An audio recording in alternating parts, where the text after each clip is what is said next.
for your attendance here for this general lecture.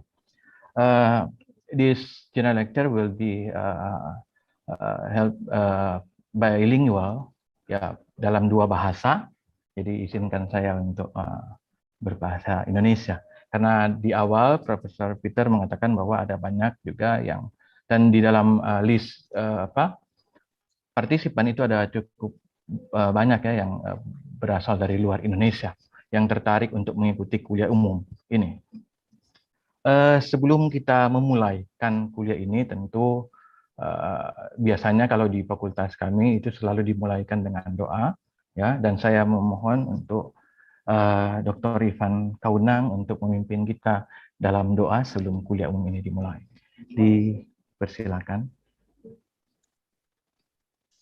Baik, Bapak dan Ibu, saudara-saudara yang saya hormati, sebelum dimulai kuliah umum, sebagai orang yang percaya kepada Tuhan, saya akan memulainya dengan doa, dan izinkan saya berdoa menurut agama Kristen Protestan. Mari kita berdoa.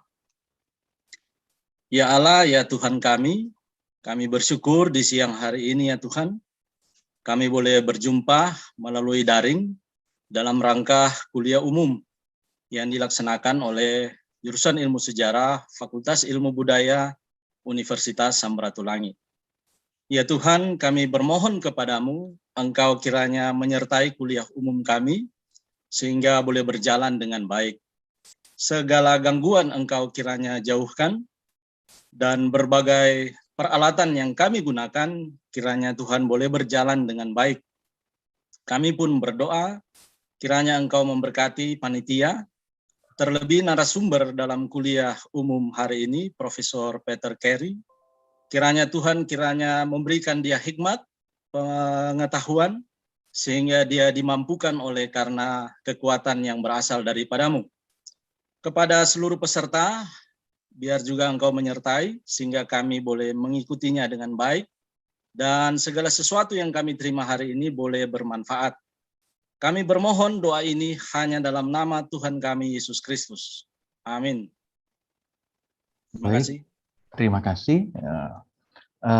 Baik, Bapak Ibu, beserta kuliah umum, terutama mahasiswa yang hadir pada saat ini, saya akan memberikan sedikit pengantar bagi kuliah umum ini, karena formatnya memang dalam kegiatan ini adalah kuliah umum, jadi kita bukan seperti webinar atau gitu. Jadi tentu ada beberapa hal yang saya harus sampaikan di sini, bahwa kuliah umum ini akan membahas sebuah topik yang punya hubungan dengan, kalau dalam sejarah itu mata kuliah Sejarah Indonesia di Prodi Ilmu Sejarah Fakultas Ilmu Budaya Universitas Samratulangi.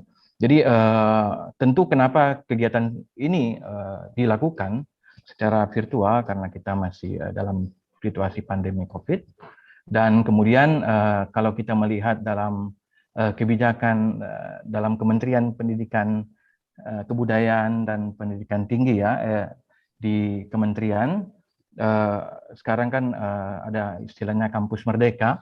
Nah, implementasi itu tentu diawali dengan pemberian kuliah yang tidak hanya oleh dosen yang ada di fakultas itu, tapi juga mengundang pakar yang kemudian dapat berpartisipasi memberikan sebuah topik, pembahasan topik kuliah umum yang membahas satu hal yang spesifik. Nah, tentu dengan kaitan mata kuliah Sejarah Indonesia, kita akan membahas pada siang hari ini sebuah topik yang dalam periodisasinya itu terjadi di abad 19, sebuah peristiwa yang dalam konteks sejarah Indonesia itu sudah sangat penting, ya, kalau menurut saya, apa yang terjadi di periode ini, dan kemudian tema yang kita hendak angkat di sini. Tentu kami mengambil spesifik judul ini berkonsultasi dengan Profesor Peter, dan Profesor Peter itu bersedia untuk memberikan kuliah dengan judul seperti ini, yang seperti sudah Anda bisa lihat dalam flyer, tentang Diponegoro, tapi bukan dalam konteks di ketika Perang Jawa itu selesai, tapi ketika di akhir Perang Jawa, dan kemudian Pangeran Diponegoro kemudian diasingkan, dan kemudian ada juga mengenai peran dari orang Minahasa ya, yang kemudian terlibat dalam sebuah pertempuran yang kemudian diakhiri dengan penangkapan dari Pangeran Diponegoro. Kita bisa membacanya dalam buku Prof. Kerry ya, yang berjudul dengan Kuasa Ramaha. Oke, tanpa menunggu lebih lama lagi, saya memberikan untuk Dekan Fakultas Ilmu Budaya, Dr. Andes Ferry Raymond Mawikere, untuk bisa menyampaikan sambutan atau arahan untuk ini. Dipersilakan.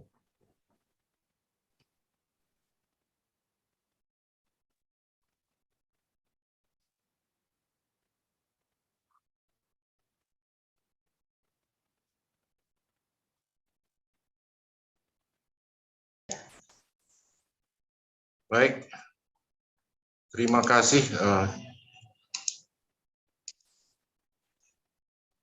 Terima kasih untuk kesempatan ini, terutama untuk Roger yang telah berinisiatif bersama jurusan Ilmu Sejarah menyelenggarakan kuliah umum pagi hari ini.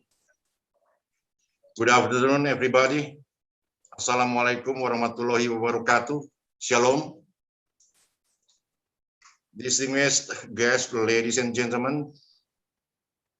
At this precious moment, let I extend my warmest greetings and welcome to our distinguished speaker, Professor Peter Kerry,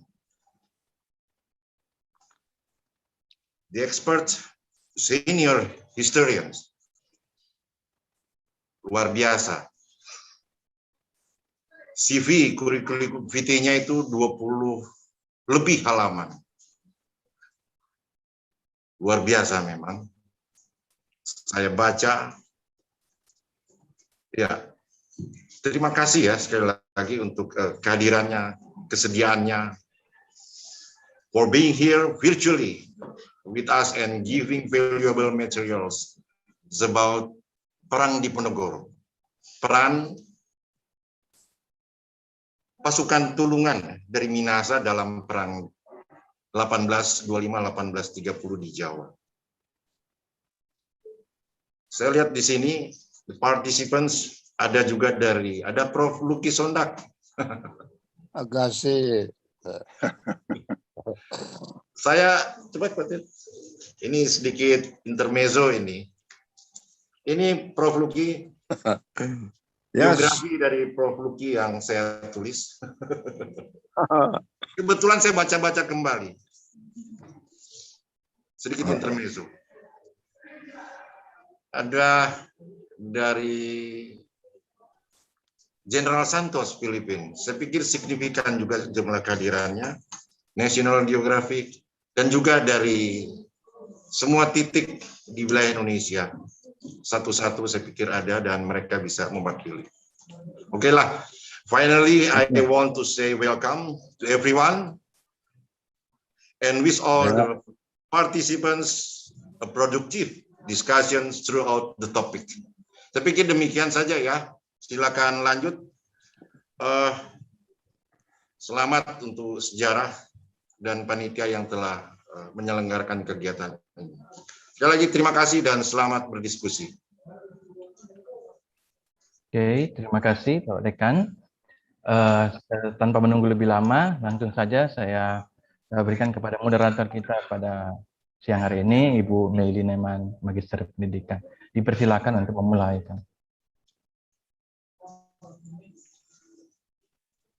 Oke, baiklah, terima kasih Bapak Roger.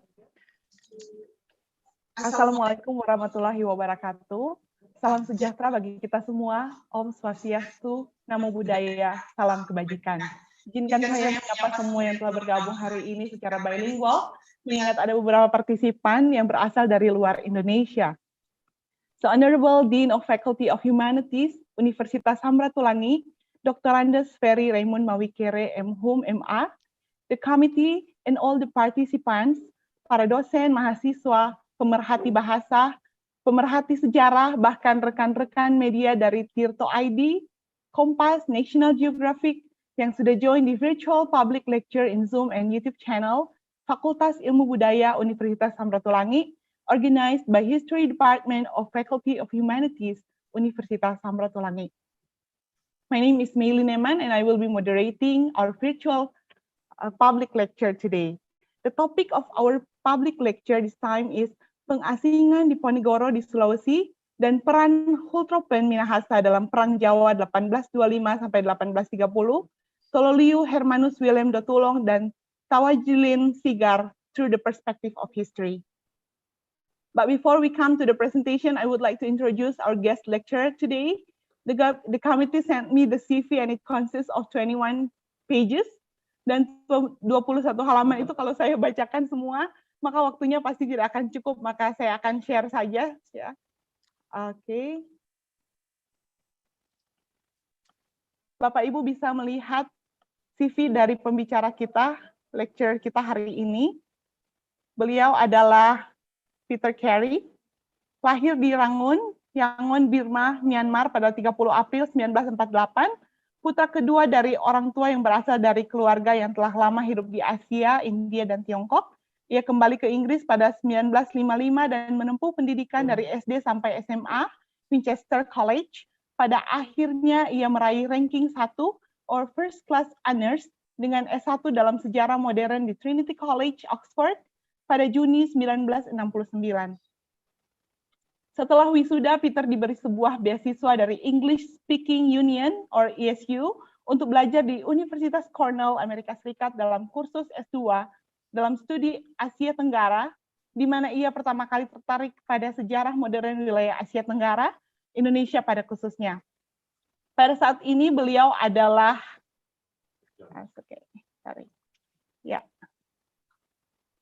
adjunct professor atau profesor tamu Fakultas Ilmu Budaya ya Universitas Indonesia Jakarta, and also seorang fellow emeritus, profesor penghormatan dari Trinity College Oxford. Ya, mungkin untuk lebih lanjut kita bisa melihat di Wikipedia, di sana jelas tertera ya CV dari Profesor Peter Carey. Okay, so I would like to say hi to our guest lecturer today. Hello, Prof. How are you? Hello. Yep. Fine, Okay. thank you. Okay. I know that everyone is very excited to hear from you.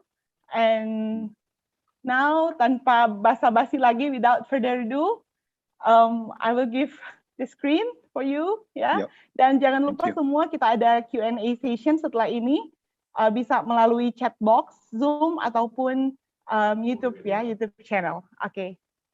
Okay. And so, I just check first that you have my slides. Yeah, you will present my slides. Yeah, we have your slides. Yeah. So, okay. Yeah. Okay. Let me share the slides first.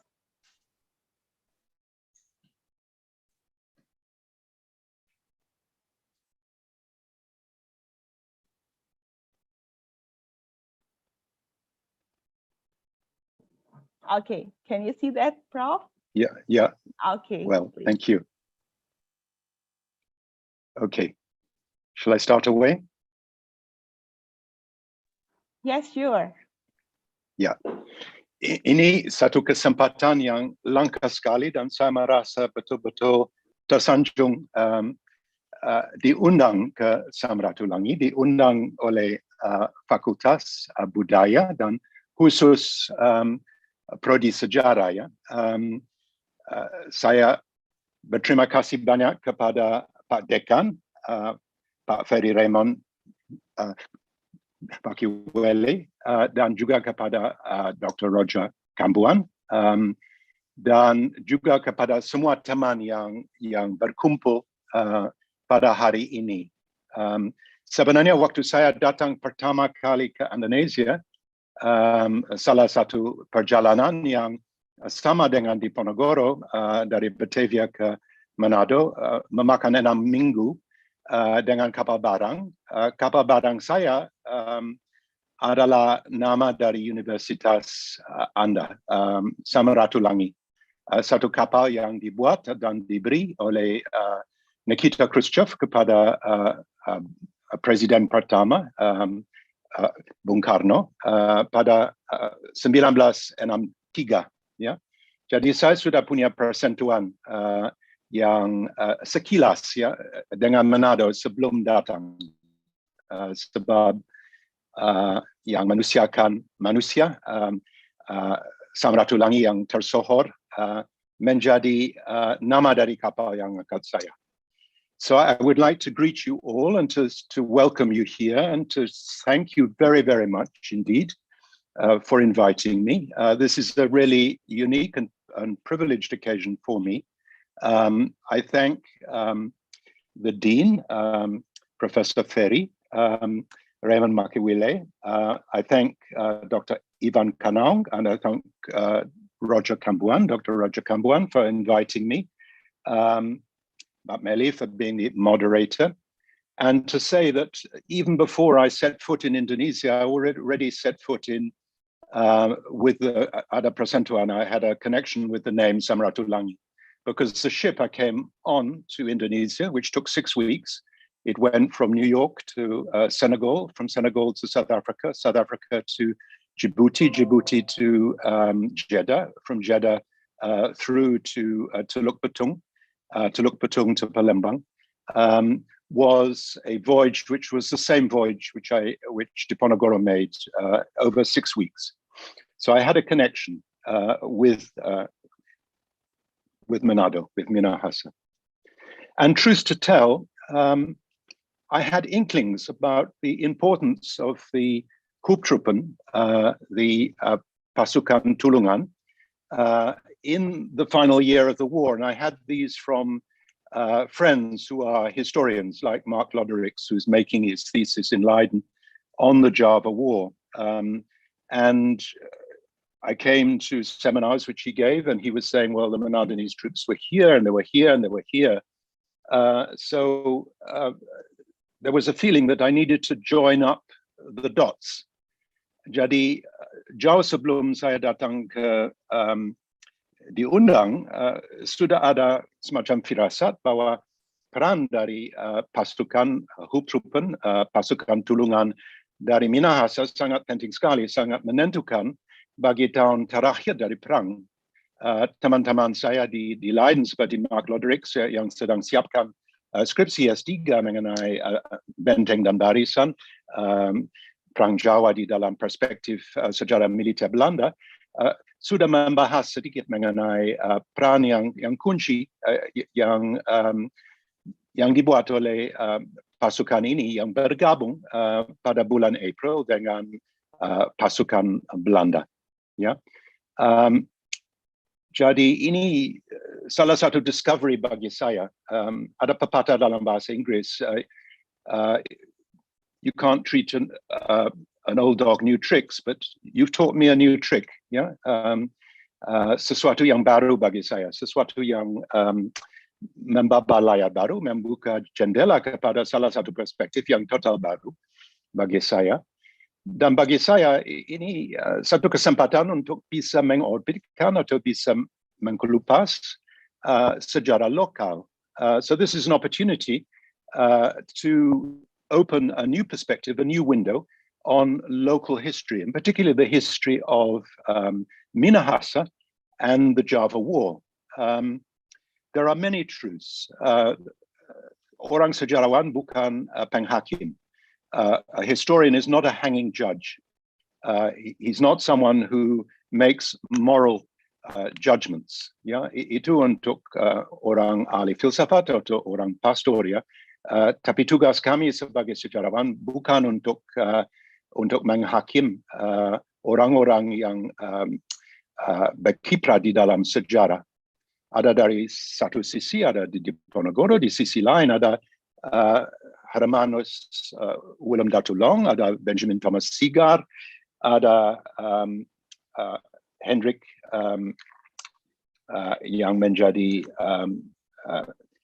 Hendrik Werias Supit yang menjadi kepala walak dari Tondano, dan semua memainkan peran yang sangat penting sekali. Jadi untuk hari ini saya mau membuka wawasan supaya kita bisa dengan ya hati terbuka dan otak berjalan untuk bisa menikmati satu sisi lain, bukan sisi lain Diponegoro, tapi sisi lain Perang Jawa. Shall we start with the slides? Jadi saya menjudul ini Pengasingan Diponegoro di Sulawesi dan Peran Hulptroepen Minahasa di Perang Jawa, khusus Tololio Hermanus Willem Datulong dan Tawajlin Sigar dalam perspektif sejarah. Ya. Sejarah dari tahun terakhir dari Perang, 1829 sampai 30. So I entitled this talk Diponegoro's Exile in Sulawesi, starting in Manado, ending in Makassar. The role of the Minahasa auxiliaries during the Java War. The examples of Hermanus Willem Datulong, Tololio, Hermanus Willem Datulong, and Benjamin Thomas Sigar, Captain Benjamin Thomas Sigar, Tawajlin Sigar, yeah, in the perspective of history. Next slide.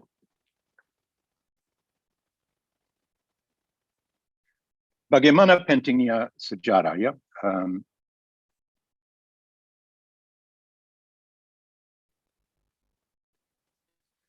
Ini adalah Bung kecil Syahrir, Bung Syahrir, ya. Dan dia pernah bilang di dalam salah satu refleksi sesudah dia membuat satu pidato yang sangat kunci sekali pada 14 Agustus 1947 kepada Security Council, Majelis Keamanan, PBB, di Lake Success di New York, bahwa hanya orang yang telah sanggup meninjau ke belakang dengan hitungan abad, dengan lain kata, yang memang ada pengertian tentang sejarah dan masyarakat, akan dapat berhadapan dengan suasana sejarah yang berupa revolusi, dengan pengertian serta kepastian tentang arah dan tujuan sejarah itu. So only a person who's been able to look back over centuries will have the capacity to be able to look forward and to deal with a revolutionary situation, such as we confront here in Indonesia, with an understanding and a perspective which will give meaning to the events we see unraveling before us. Yeah, Syahrir, the first Prime Minister, the Foreign Minister, went to New York in August of 1947 at a very, very difficult time for the Republic.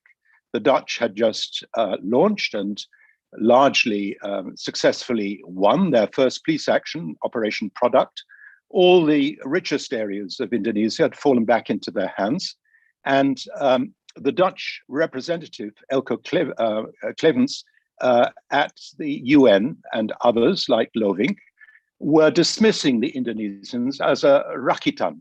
Indonesia tidak berbobot sama sekali, itu rakitan Jepang. Yeah? It was something which was a Eka Japan. Yeah? And when Syahrir came and gave his speech, which the wartawan of the New York Herald Tribune said was the most beautiful and powerful speech he'd listened to at the United Nations during the time when he was covering the Security Council, he went back many centuries. He went back to Majapahit, he went back to Srivijaya, he went back to the origins of modern Indonesia and said, well, long before the Dutch came here, we had civilizations, we had empires, we had an organization. We didn't have to wait for the Europeans to come here to tell us who we are and to give us our history. And he convinced the 11 members of the Security Council that actually Indonesia had a case to argue and had a case for the world community. And from that point, Indonesia began to be recognized as a interlocutor valid at the United Nations. So dia berhasil untuk meyakinkan 11 anggota dari PBB bahwa Indonesia bukan rakitan Jepang. Indonesia punya salah satu bobot sendiri dan punya satu hak untuk didengarkan di majelis paling tinggi dari komunitas internasional. Dan pasca Syariah 14 Agustus 1947, Indonesia dalam diri Ellen Palar, seorang anak Minahasa, diajak untuk bergabung dengan PBB sebagai interlocutor valid, seorang narasumber yang sah, yang valid, ya. Dan dari itu datang the Committee of Good Offices, ada Indonesia pilih Australia, Belanda pilih Belgia, Belgia dan Australia pilih Amerika sebagai Vorsitter, sebagai chairman, dan dari itu membuka jalan lebar bagi Republik untuk bisa berdikari, bisa berdiri, sebab Belanda meluncurkan polisional aksi kedua pada 19 Desember 1948, Operasi Krai, Operasi Gagak, dan hitungan minggu sesudah itu sudah ada keputusan di Kongres Amerika bahwa sumpamanya Belanda tidak kembali kepada meja runding, mereka bisa melupakan Marshall Aid untuk fiskal 50-51. Dan dengan pengaruh finansial Amerika, Indonesia bisa bernafas dan bisa sampai punya hak untuk berdiri dan dia akui sebagai negara daulat di PBB. Next slide. Tanpa sejarah tidak mungkin Indonesia bisa merdeka. Bung Kecil adalah salah satu contoh. Ini adalah contoh lain dari Presiden pertama. Bung Karno sedang menunjukkan kepada salah satu wakil dubes dari Timur Tengah gambar yang dibuat Sujono Abdullah dari Diponegoro di Istana Gedung Agung sekarang, Istana di Jogja, yang menjadi markas, yang menjadi ibu kota pertama dari Republik, ibu kota yang berdaulat di bawah naungan dari salah satu raja yang sangat bijak, Hamengkubuwono ke-9. Jangan sekali-sekali meninggalkan sejarah. Itu adalah pidato jas merah dari Bung Karno 17 Agustus 66, pidato kemerdekaan yang terakhir dan terpenting dari Bung Karno. Bangsa yang besar adalah bangsa yang menghargai dan tahu menghargai jasa-jasa pahlawannya. Ini adalah juga Presiden Soekarno dengan pidato dari Hari Pahlawan 10 November 1961. 10 November, hari di mana Inggris datang ke Surabaya untuk meluluhlantahkan dan ambil kembali Surabaya dari tangan Republik. Next slide.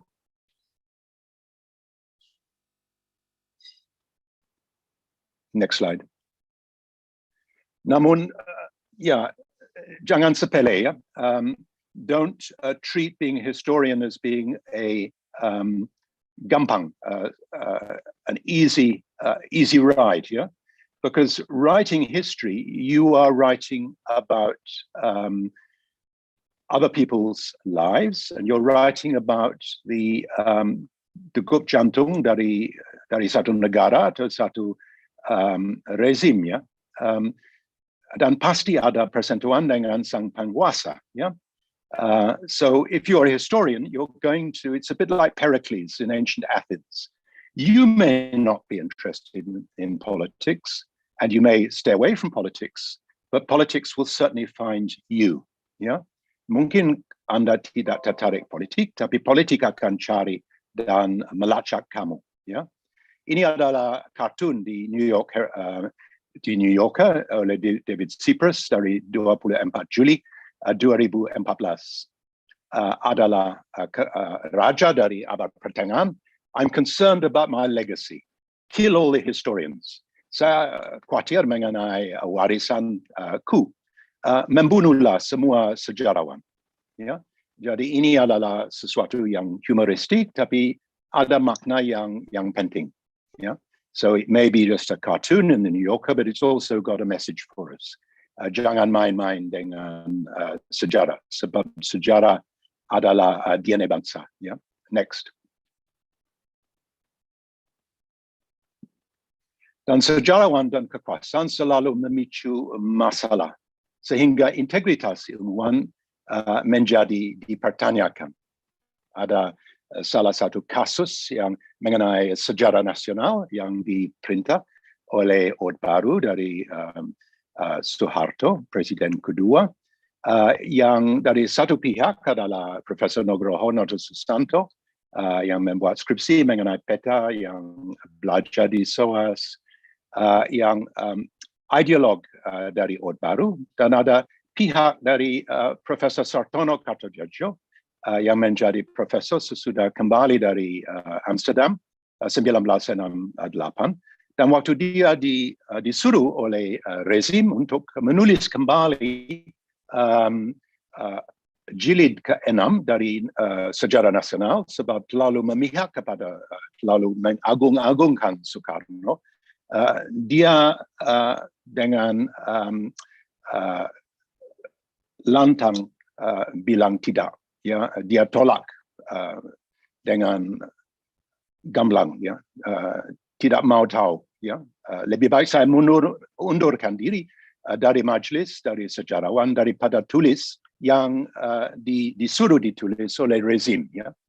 So historians and the political power is not just in the imagination. We can look to the Orde Baru, to the new order of General Soeharto, Presiden kedua, the second president of Indonesia, and see that the priorities of writing a national history can lead to major ructions, moral ructions. And we see this very clearly between Professor Noto Susanto, professor of modern history and later rector of the University of Indonesia, and Professor Sartono in UGM. UGM yang adalah salah satu universitas yang lahir di pangkuan Republik, waktu Republik adalah di ibu kota pertama, ya, di Jogja pada 1946.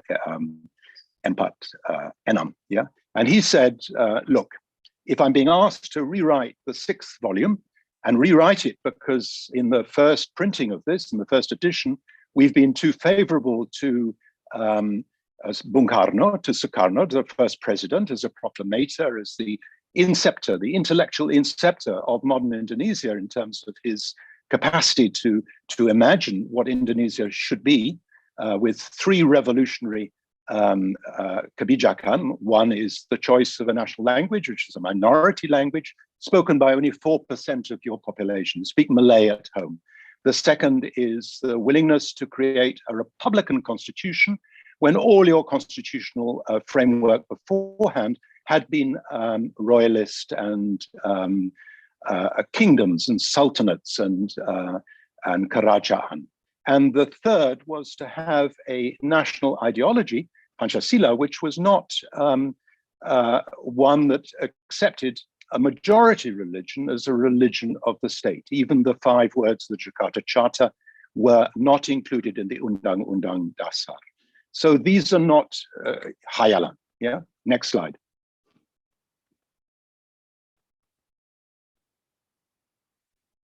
Dan juga ada sejarah yang dengan sengaja dilupakan. Ini adalah gambar dari Mangaputra. Dia adalah Naksanak atau Naif. Pakde adalah I Gusti Reta Alit dan kawan-kawan di Bali. Ini bukan puputan Magarena, tapi semirip puputan Magarena yang dibantai oleh tentara Kenil. Ya? Dan antara tentara Kenil ada orang Ambon, ada orang Minahasa. Ya? Jadi ini adalah salah satu pandangan kepada salah satu unsur dari revolusi Indonesia yang berbau salah satu perang saudara. Dan itu mungkin lebih baik dikubur daripada diangkat. Ya?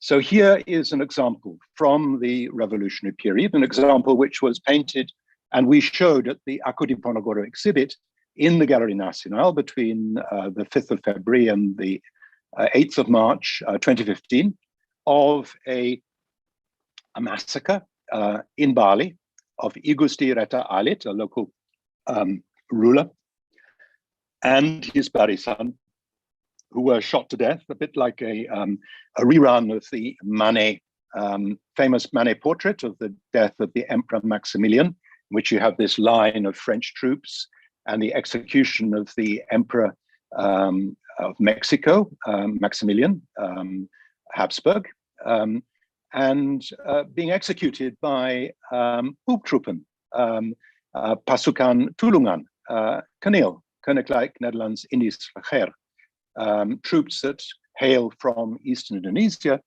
from the 13th and 12th provincie van Holland, Manado and Ambon. Yeah, so there is this issue of how do you write a national history when there's so many jagged edges, when there's so many unsur, and we remember the Risorgimento in Italy, when many more Italians killed each other than they killed Austrians or French. Yeah, and next slide.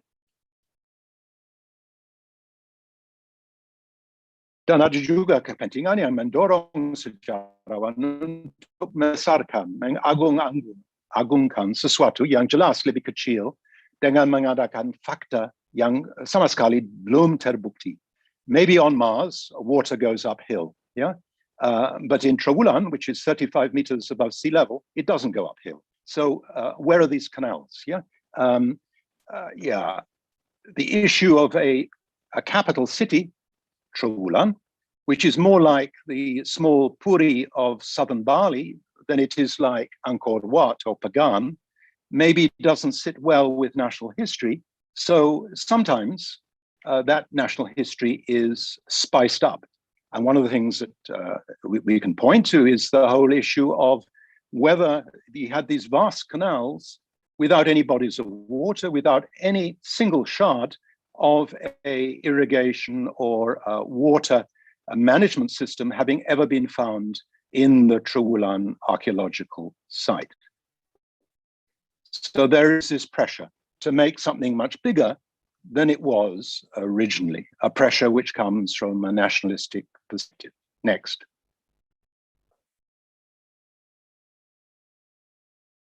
Next slide. Apakah sejarah kita masih di sandera historiografi kolonial Belanda? So is our Indonesian history, national history, still at the mercy, still a prisoner of fortune, a hostage to the Dutch historiography? Bayangkan, Diponegoro ditontonkan di dalam historiografi Belanda seorang yang frustrasi, tidak diangkat sebagai sultan, seorang yang anti modern, hanya pemberontakannya sepele, ya, ada jalan yang dibesarkan yang menyentuh kuburan di Tegarejo, ya. So there is this issue of, are we still prisoners of Dutch historiography? And remember, if the Dutch had been honest, and when they'd started writing their history and said, well, we are at fault, like Prince Hendrik de Zeewolde, when he went to visit Diponegoro and said, this is a schandvlek op het oude Hollandse trouw. This is a blot on our escutcheon, on our Dutch word for honesty and truth, because we invited Diponegoro to negotiate in good faith under the flag of truce. And what do? We capture him. In that capture, we have got the whole of the island of Java and all its riches, which have greatly enriched us, the Dutch. 832 million guilders, which were earned by the cultivation system, 11 trillion US dollars in modern money, which is about half the GDP of the United States, and which we've been able to build canals and lay out railways, fortifications, amortize our national debt. But if we'd agreed that actually Diponegoro had a point, he didn't go into rebellion because it was a bagatelle, it was about a road or about not being a sultan, but because there were severe socio-economic conditions which we Dutch had created in South Central Java, we might as well have packed our bags and gone home. Because if we'd allowed that to go into the open ruang baca, ada orang yang akan menjelekkan dan mengejek kita orang Belanda. Ya, Next slide.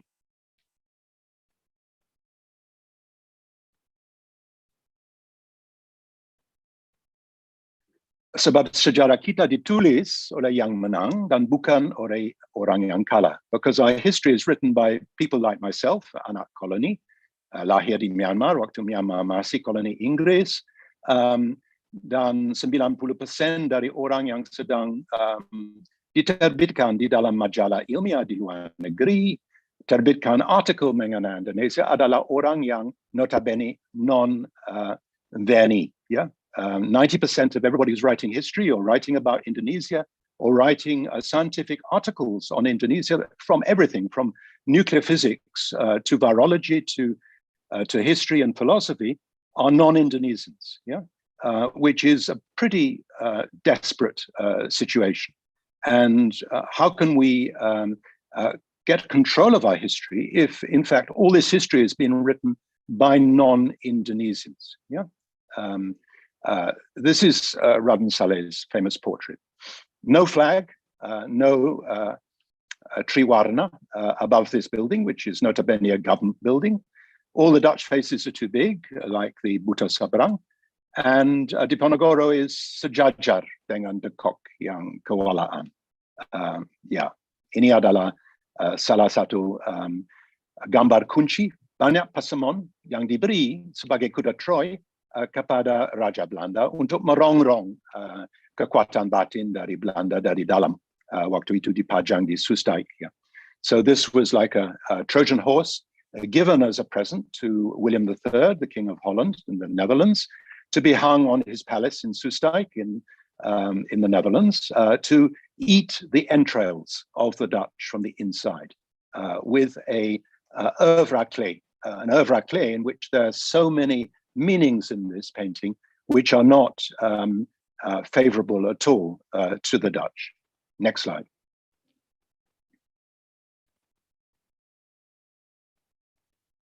Siku menyukut antara kekuasaan dan warisan sejarah amat terasa di Minahasa, di mana 1421 Hulptroepen memegang peran kunci dalam tahun terakhir Perang Jawa, di bawah dua orang komandannya yang terkenal. Tololiur Hermanus Willem Datulong, lahir di Kemah 1795, meninggal di Sonder 1888, dan Benjamin Thomas Sigar alias Tawajlin Sigar, lahir dan meninggal di Langkawan 1790 sampai 1879.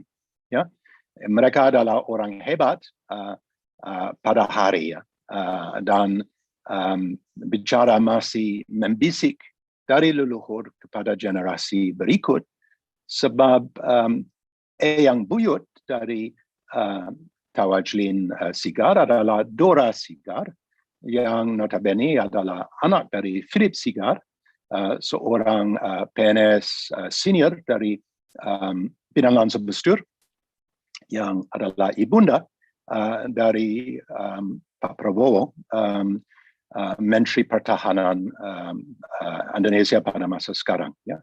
So history, like William Faulkner said, is not dead, it's not even past. Seperti Profesor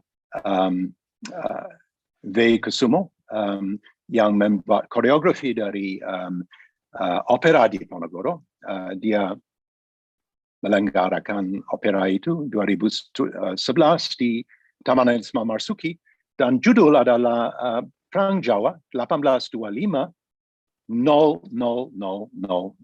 Sebab masih seperti Choen Lai bilang waktu diwawancarai, bagaimana dampak dari revolusi Prancis kepada dunia kami, it's too early to say, terlalu dini untuk bisa menjawab. Ya? Terlalu dini untuk bisa menjawab apa sebenarnya gaung dari Perang Jawa terhadap kami. Isu dari peran dari Islam di dalam komunitas kami, dalam masyarakat kami, dalam negara kami, sudah terkuak waktu ini perang ideologi pertama di dalam sejarah modern Indonesia. Dan Minahasa juga ikut sebagai peran terakhir, adegan terakhir. Next.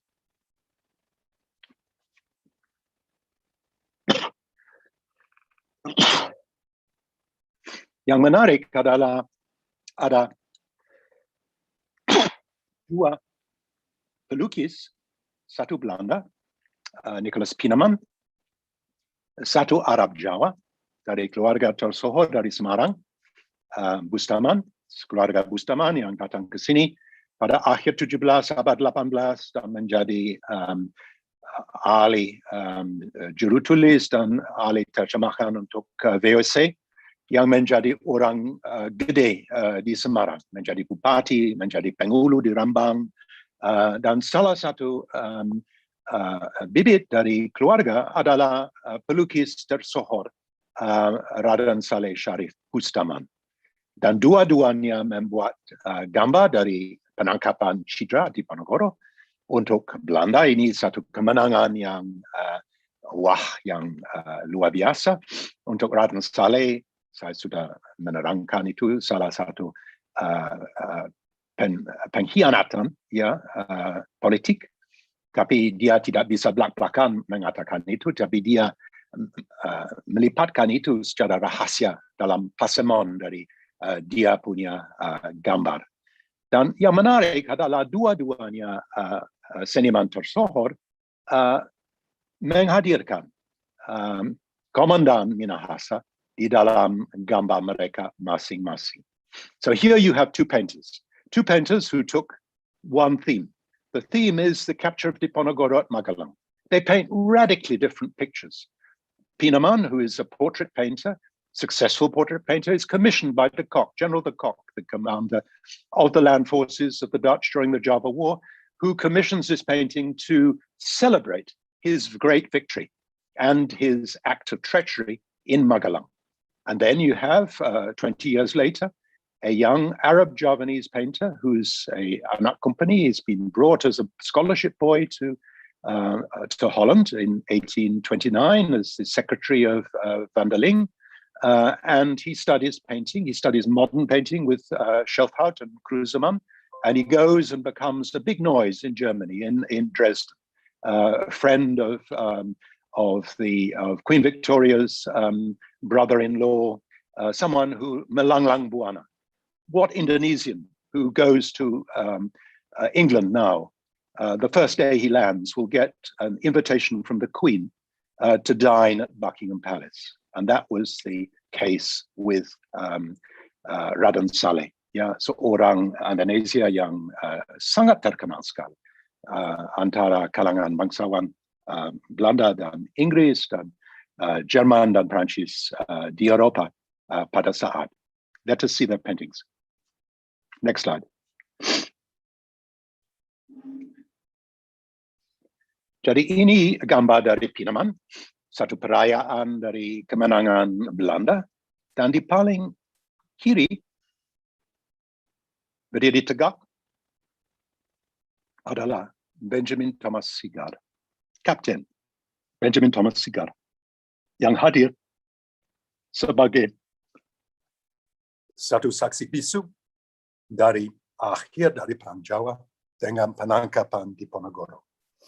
Mengapa dihadirkan oleh Pieneman? Sebab Minahasa sangat dikagumi dan sangat dihargai oleh Belanda. Sebab 1421 pasukan Hulptroepen menjadi salah satu senjata mujarab dari Belanda untuk mengakhiri perang dan untuk melacak Diponegoro di areal-areal dari hutan belantara dari Banyumas dan Bagelen pada akhir perang. So here you have the first painting, Nicholas Pieneman's painting, a painting which was to glorify the Dutch, to glorify de Kock's win, to glorify de Kock's arrest of Diponegoro, the submission of Diponegoro, as it's called, under the flag, which is flying under a Dutch wind coming from the west. And here on the left-hand side, the extreme left-hand side, you see the figure standing erect, standing bolt upright, ramrod straight, the figure of Captain Benjamin Thomas Sigard, a captain and a famous commander of the Menadanese troops at the last year of the Java War, and was there on hand to witness the last scene, the last adegan of the Java War with Diponegoro's capture. Next slide.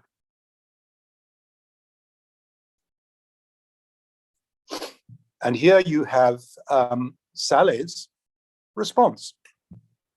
Completely different picture. But who comes to the fore? Not Benjamin Thomas Cigar, but Hermanus Willem Datulong, Major, Grootmajor, yeah? Major, the overall commander. He's standing on the steps. Here he is, who's been picked out. So both Saleh and Pieneman and everybody who lived in the Hindia Blanda, who are members of the elite, people who lived who are members of the Dutch elite, people who lived who were members of the Minahasa elite, knew what had happened, knew. They didn't, when Saleh asked the Dutch authorities if he could go and make sketches in Central Java, they refused because it was too pakah, it was too sensitive to allow him to go back. But he could do it from his own Benang Otak because he had lots and lots of relatives all over Central Java, all over West Java. The Bupati of Cianjur was one of his uncles, so that he didn't actually have to go onto the ground to know what had happened. All these faces of the Dutch, the face of Datulong, are not just taken from imagination, they're taken from research. He researched this painting in great detail. And in the middle of it is Orang Pengkhianat himself, who is Colonel Clarence, Colonel Jan Baptist Clarence, the Belgian commander of the ground forces in Eastern Bagaland, who opened the negotiations with Diponegoro and promised him safe passage to Magalang. He wasn't there. He didn't come. He wasn't present at the capture, but Raden Saleh has painted him, put him right in the heart of that painting. So this is a very interesting, political dynamite. This is the way you fight for Merdeka when you are a budak under a colonial state. You don't fight with weapons, with dynamite, like Peter Kropotkin, but you fight with your skills, with your talents, with your seni, with your art, with your writing, like Ki Jadawantoro, als ik eens in Nederlander was, yeah? 1913.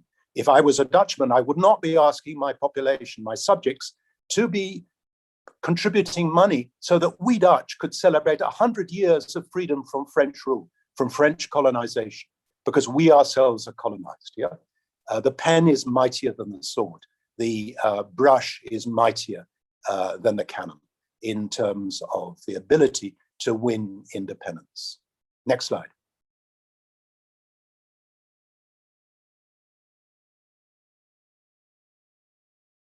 Jadi selama Perang Jawa, Belanda memakai sekitar 18.000 pasukan penduduk lokal Indonesia yang disebut Hulptroepen, pasukan bala bantuan, tulungan di Minahasa, yang pada awal didatangkan dari Sumeneb dan Sulawesi, Madura dan Sulawesi Selatan, Bugis Makassar. Erembo van Dutsel, Mayor Erembo bilang bahwa trup de Makassar, trup Bugis, tous des bons soldats, semua prajurit yang bagus, yang apik. Dan belakangan dari Minahasa dan Ternate Tidore dan Ambon, pasukan pelacak Ternate Tidore. Yeah? So here you have a gambar from Dandel's period of local officers of the Hulptroepen who were raised by Daendels to fight the British, to fight off a British attack. The British came with 11,000 troops, mainly sepoys, but with their huge armada of 56 transports and 36 men of war to Chilinching, and within 6 quick weeks had defeated the Franco-Dutch administration. First at Meister Cornelis Jatinegara, where the name lived on in infamy with the Roa Banke, where thousands of corpses of the dead were piled promiscuously into mass graves, and then at Serondol. Both times the British have come to Indonesia in the modern period, they've left behind massacres. Massacre in Jakarta, in Jatinegara, massacre in Surabaya, waktu antara 10 dan 27 November 1945, lebih dari 150.000 penduduk Surabaya harus mengungsi, lebih dari 20.000 orang meninggal kebanyakan anak dan perempuan dan orang-orang sivil. Yeah? So here are members of the pasukan Tulungan of the first epoch. Next. Peran penting pasukan Hulptroepen itu bisa dilihat dari angka korban perang. So one of the litmus tests of being able to know what is the importance, what's the contribution of these troops, is to look at the casualty figures. Yeah, the casualty figures which were rigorously compiled by the Dutch. Yeah, casualty figures which showed that there were 8,000 European dead and there were 7,000 Hulptroepen dead. Let's go to the next slide. Above are there the Sumenep pikemen from Sumenep. Perbandingan antara angka korban perang. 20.000 prajurit Eropa yang dikerahkan, termasuk 3.415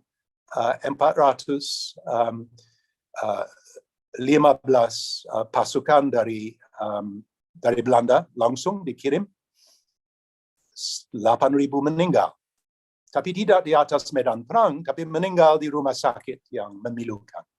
Meninggal sebab terlalu banyak makan buah-buahan atau dysentery, kolera, tifus. 800.000 prajurit Tulungan, 7.000 yang meninggal.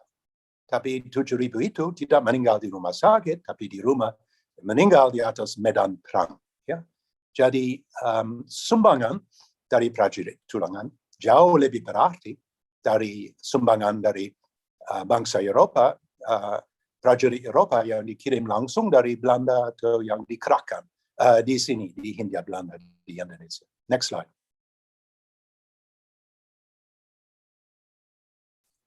Ini adalah clearance. Bagi komandan pasukan gerak cepat Belanda, mereka lebih senang memimpin pasukan Hulptroepen daripada pasukan Eropa.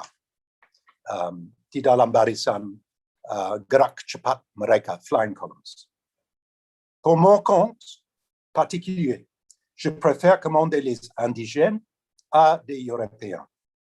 Je n'ai autant de malades, et lorsqu'ils se sont bien conduits, ils se battent également. This is Erembo de Dutzel, the Belgian commander who kept, flying column commander who kept a diary, a war diary, which very luckily ilmuwan Prancis menemukan di tepi Sungai Seine, yeah, in the Bouquiniste along the banks of the Seine River. His diary is Java War Diary.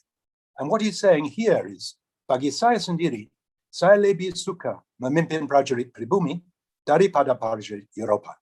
Saya tidak banyak menghadapi prajurit yang sakit-sakitan, dan kalau mereka dipimpin dengan baik, mereka bertarung sehebat orang Eropa. Yeah? So I prefer commanding native troops to Europeans.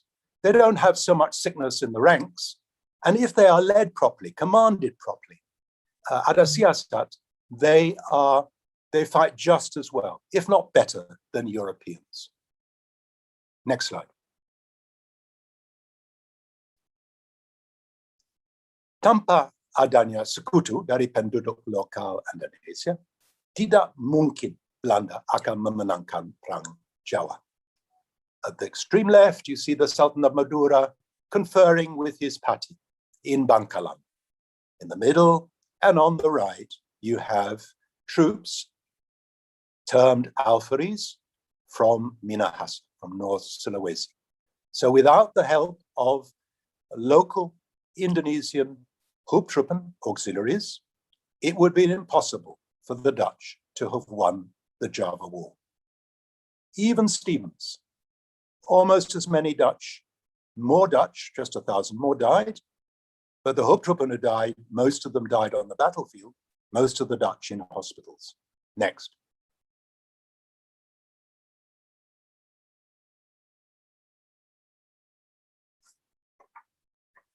And there was even a little pasemon, which Pakualam I, Pangeran Notokusumo, yang diangkat Inggris sebagai sekutu Inggris, Pakualam, pada 22 Juni 1812 setelah Inggris meluluhlantahkan Kraton Jogja dalam 3 jam dari kekerasan dengan meriam dan pasukan Sepei.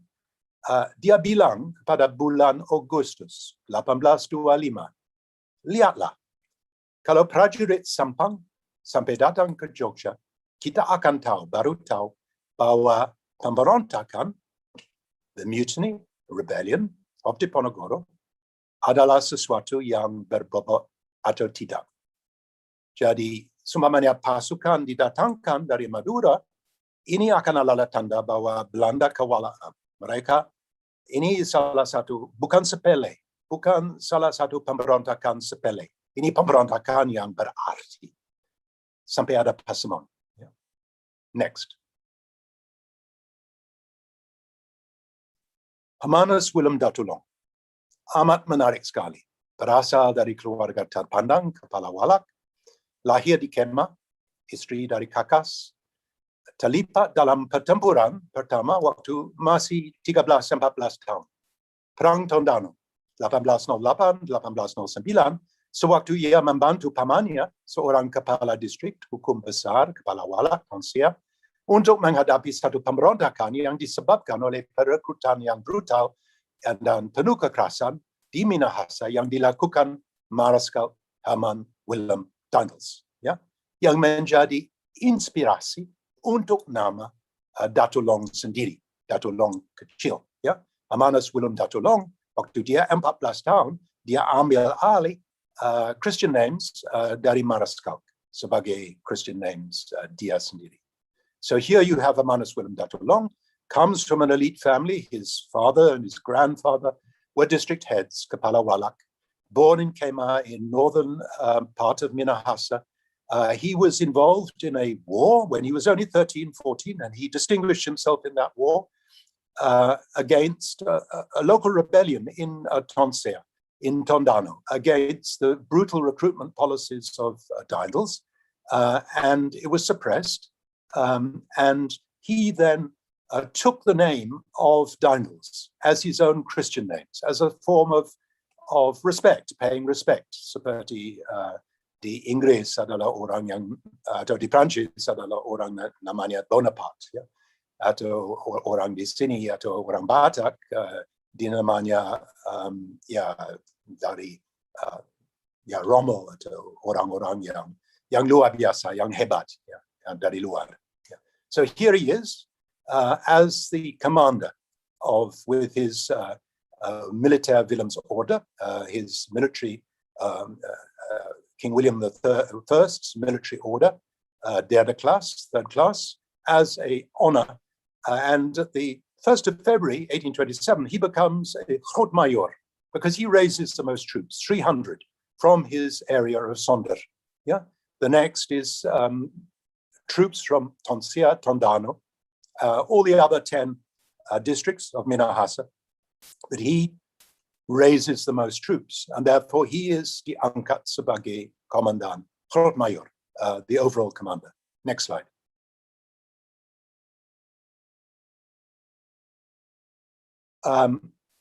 Penangkatan Datulong sebagai kepala distrik 1815 waktu dia hanya 20 tahun, dan kepala distrik hukum besar, kepala walak 1823 di Sonder, terletak di sebelah selatan Manado, ya.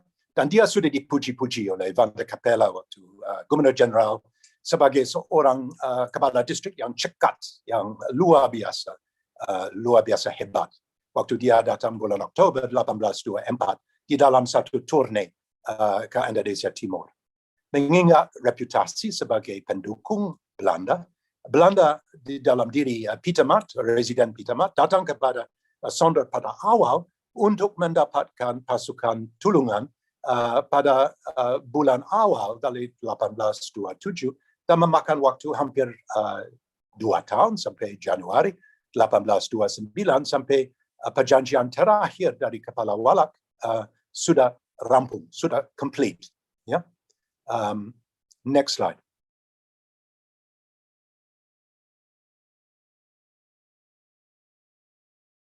Berlayar di atas fregat Maria Ragesberg dan yacht Sirius dari Manado ke Jawa pada 23 Maret 1829.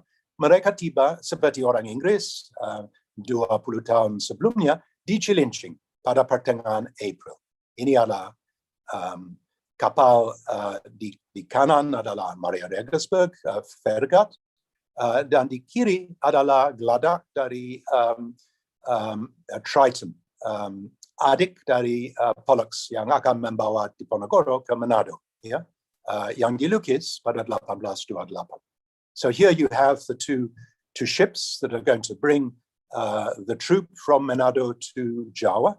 They come from the Dermaga in Manado, and they land, like the British did nearly 20 years before, at Cilincing in the middle of April 1829, when the Java War is entering its final phase.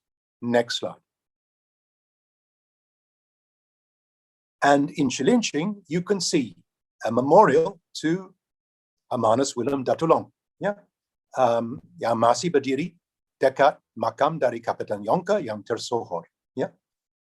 Jadi peringatan dari, ada petilasan, ada satu peringatan yang masih bertahan sampai sekarang dari pasukan Minahasa yang datang ke Cilincing, dan mereka berkemah di sana sampai mereka dikerahkan oleh Belanda untuk pindah ke Semarang dan pindah ke medan perang di Jawa Tengah Selatan pada bulan Juni-Juli, pada bulan yang sangat menentukan di dalam perang Jawa.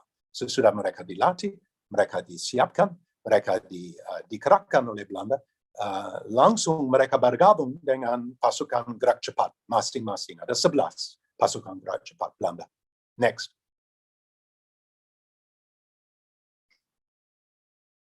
Hampir 10% dari keseluruh pasukan yang dikerahkan, bala bantuan yang dikerahkan Belanda pada tahun terakhir Perang Jawa berasal dari Minahasa. So nearly 10% of all their frontline troops in the last year of the war were Minahasans.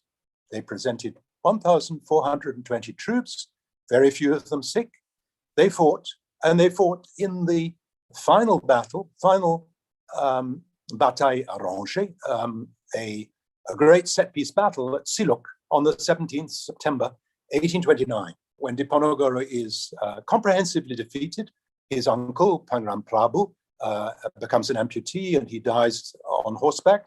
He's cut in two by a cannon shot, and Diponegoro has to withdraw across the Kaliprogo, hotly pursued by Menardini's troops, who don't know the Kaliprogo as he does, so he can cross. And mereka terlibat di dalam Perang Silok, pasukan Diponegoro kalah telak. But that's not the end of the story. The end of the story takes another 6 months to unravel. Di Singir, di Kecamatan Kokap, terletak di Kulonprogo dekat Bukit Barisan antara Kulonprogo, ada semacam penyergapan pada malam yang mengakibatkan kematian dari kepala dari perwira senior Diponegoro, ahli bahasa Ngabe, komandan senior, seorang peranakan Tionghoa sebab ibunda Masayu Somersanawati adalah selir dari Hamengkubuwono II, berasal dari Pekalongan, dan dua anaknya, Pangeran Joyokusumo II dan Raden Mas Atmokusumo. Dan ini bisa menjadi salah satu adegan di dalam satu opera. It reminds me of, for the Filipinos, it reminds me of General Emilio Aguinaldo on the 23rd of March, 1897, when his brother, Crispulo Aguinaldo, is left behind to hold the line against the Spanish. And he tells his brother, go and attend the Tejeros Convention and create a Philippine parliament. I will hold the line. And he dies in battle. And Emilio goes out with a lantern to look for his dead brother's body. And in that, you could have a Puccini opera. You could have an aria in a Puccini opera. And it's the same here. You have a situation in which Diponegoro's most senior commander, Pangeran Ngabe, Joyokusumo, and his two sons, 50 troops on horseback, are disergap, ambushed by Menardini's troops under Captain Koi in the narrow paths which lead through the Bukit Barisan between Kulonprogo and Bagalan. They are summoned by Captain Koi. Siapa dirimu? Who are you? Announce yourselves. And they reply, Kami adalah Kanjeng Gusti. Bohong belaka. Liars. There are no more Kanjeng Gusti on the side of the Javanese. Yeah? This for me is the end of the Tatanan Lama Jawa. Yeah? This for me could be a centerpiece of a Layar Lebar, a Hollywood film, yeah, if you could make it, full of takataki. When Captain Koi says, you are lying, he orders his troops to finish them off.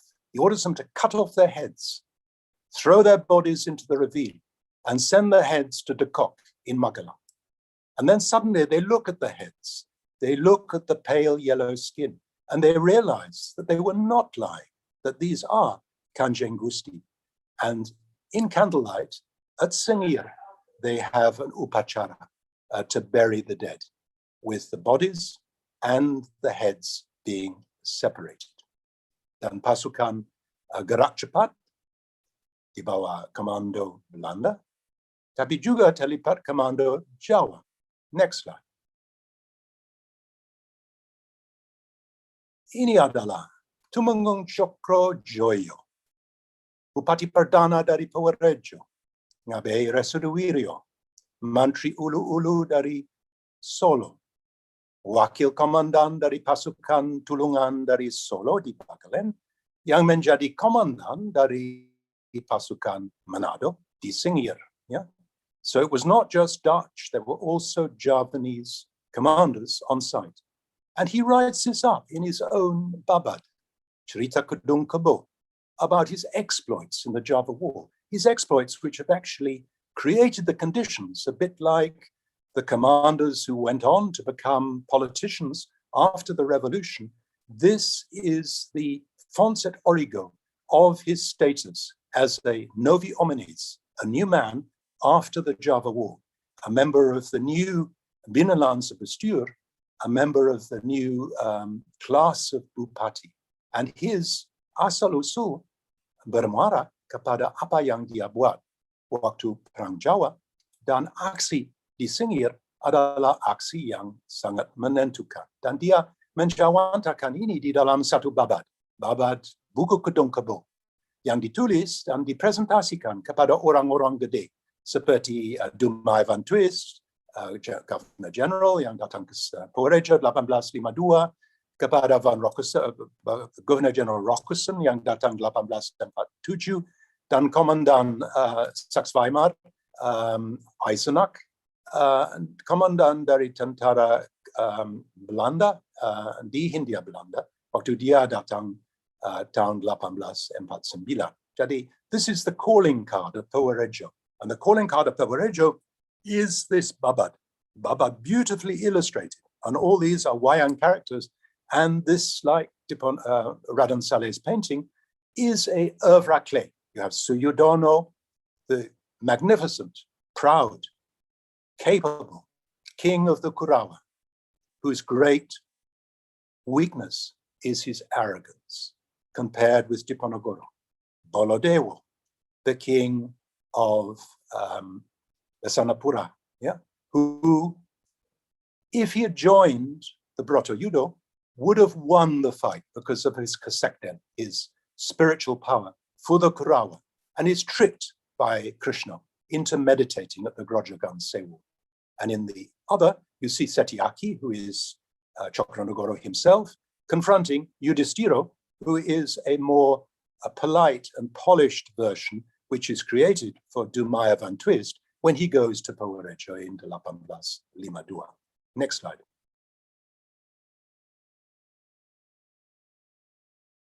Tidak lama kemudian Diponegoro sendiri disergap di Pegunungan Gowong. 11 November, hari ulang tahun Diponegoro.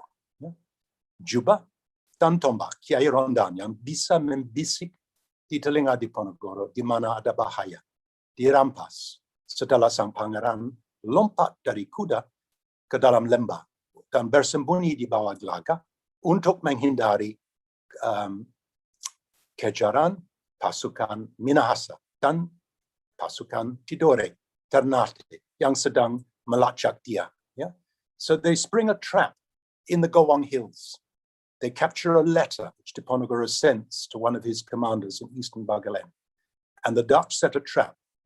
Maya Mikkels, who later becomes a famous figure, he dies on the first day of the Bali expedition in 1849, killed by a sharpshooter at Kusumbar.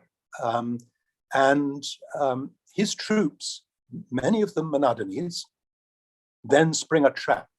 They shoot the lead scout on Diponegoro's side. Probably not a very sensible thing, because it warns Diponegoro that this is the time to leap off his horse into the ravine.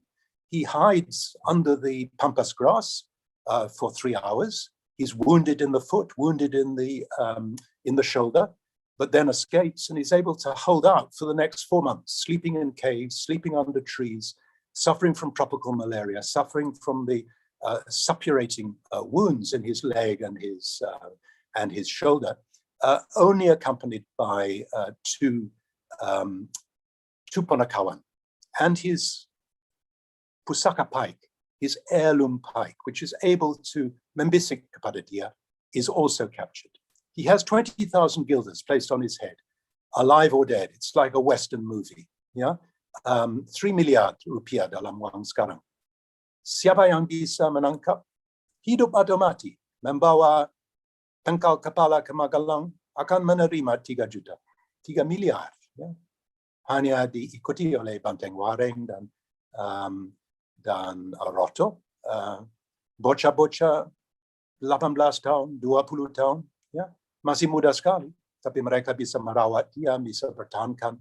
Dan De Kock sendiri bilang bahwa Diponegoro seharusnya dibuat dari besi. Kalau kita lihat lapangan di mana dia bisa bertahan diri, semua kosong, tidak ada makanan, tidak ada air, tidak ada tempat untuk berteduh. Ya.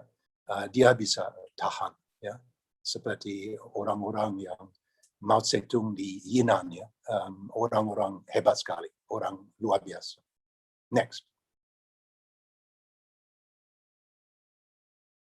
Ini adalah trust Diponegoro dan 2 ponakawan dari pegunungan Gowong sampai ke Kali Ulu, Kali Cincin Guling, di areal dari Sampang. Dan di sana dia melindung di tanah wakaf, tanah apanase dari keluarga Danurecan, sampai ada hubungan pertama, ada surat, ada layang pertama dari Clarence. Bagaimana kalau kita membuka negosiasi, ya? Negosiasi dan bisa berujung kepada tatap 4 mata dengan Panglima Besar kami, De Kock di Magelang. Ya? Dan ini adalah perjalanan Diponegoro, perjalanan pada awalnya sebagai buronan, pada akhirnya sebagai orang yang dikawal oleh pasukan kavaleri Belanda yang datang dari Kemit, Gombong, sampai ke Menore, 2 minggu di Menore, dan dari Menore 8 April 1830 sampai ke Magelang. Dan waktu itu adalah 700, bukan lagi 50, bukan lagi 2 ponakawan, tapi seperti magnet. Semua orang tahu bahwa Diponegoro sedang lewat. Dan di mana-mana ada pasukan Minahasa yang sedang cari. Ya? Ada 5 pasukan gerak cepat yang digerakkan untuk melacak Diponegoro, dan dia bisa bertahan sampai 4 bulan sebagai buronan. Yeah. Next slide. So at the end, he enters Magelang, meets with De Kock, enters the encampment, which has been made for him in an island in the Progo River, with 700 of his lance-bearing bodyguard in Matese on the 8th of March. You know, it's late afternoon because of the length of the shadows. And it's the fasting month. So he says to De Kock, well, until Lebaran, we can discuss nothing because I'm focused on my religious and spiritual duties. But after Lebaran, we can begin to meet. And De Kock mengindahkan itu, tapi dia membuat satu siasat, mendatangkan pasukan. He brought nearly half the total land forces of the Dutch to Magelang, about thousands of troops. And within the old residency house, every room was bursting at the seams. It was a Sunday, so all the troops were in full regimentals. They were fully armed, and it didn't create a suspicion because they were going to hear mass, they were going to church, they were going to have the Sunday service. But instead of a Sunday service, Diponegoro then is captured. Yeah, and the Menadanese, who you saw, Captain Benjamin Thomas Sigard, Datulong, were there to witness this, and the Menadanese troops were there. Yeah. Next. Dari penjara ke penjara seperti Peliko, mi prigoni seperti Tamalaka dari penjara ke penjara, sama dengan Diponegoro di Gulag Archipelago yang menjadi Hindia Belanda. Pertama di Manado, berakhir di Makassar, dan ini adalah petualangan dari Diponegoro di atas kapal uap Vanda Capella dari Semarang ke Batavia, di atas korvet perang Pollux dari Batavia ke Manado, dari yacht Circe dari Manado ke Makassar. Next slide.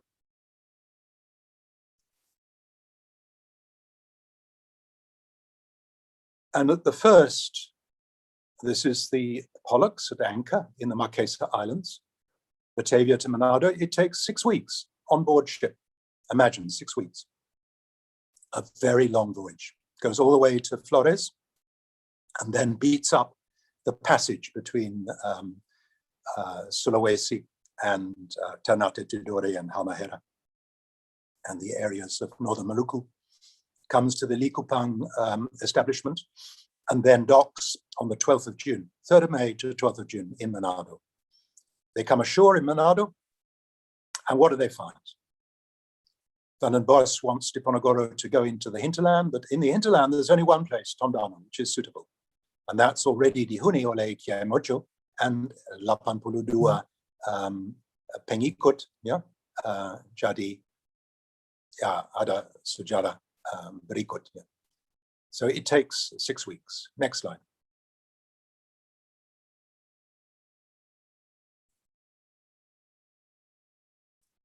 Satu pelayaran yang amat melelahkan yang menyiksa seperti Rado de Medusa of Theodore Jericho atau Banjirop Java, lukisan Raden Saleh. This is Banjirop Java. 2 very powerful political paintings, which we don't have time to go into now, but this is how Diponegoro felt on board the Pollux as it heaved and yawed on its way from Batavia through the Laut Jawa, Laut Banda, to Manado in the beginning of the Musim Kemarau, May, June of 1830. Next slide.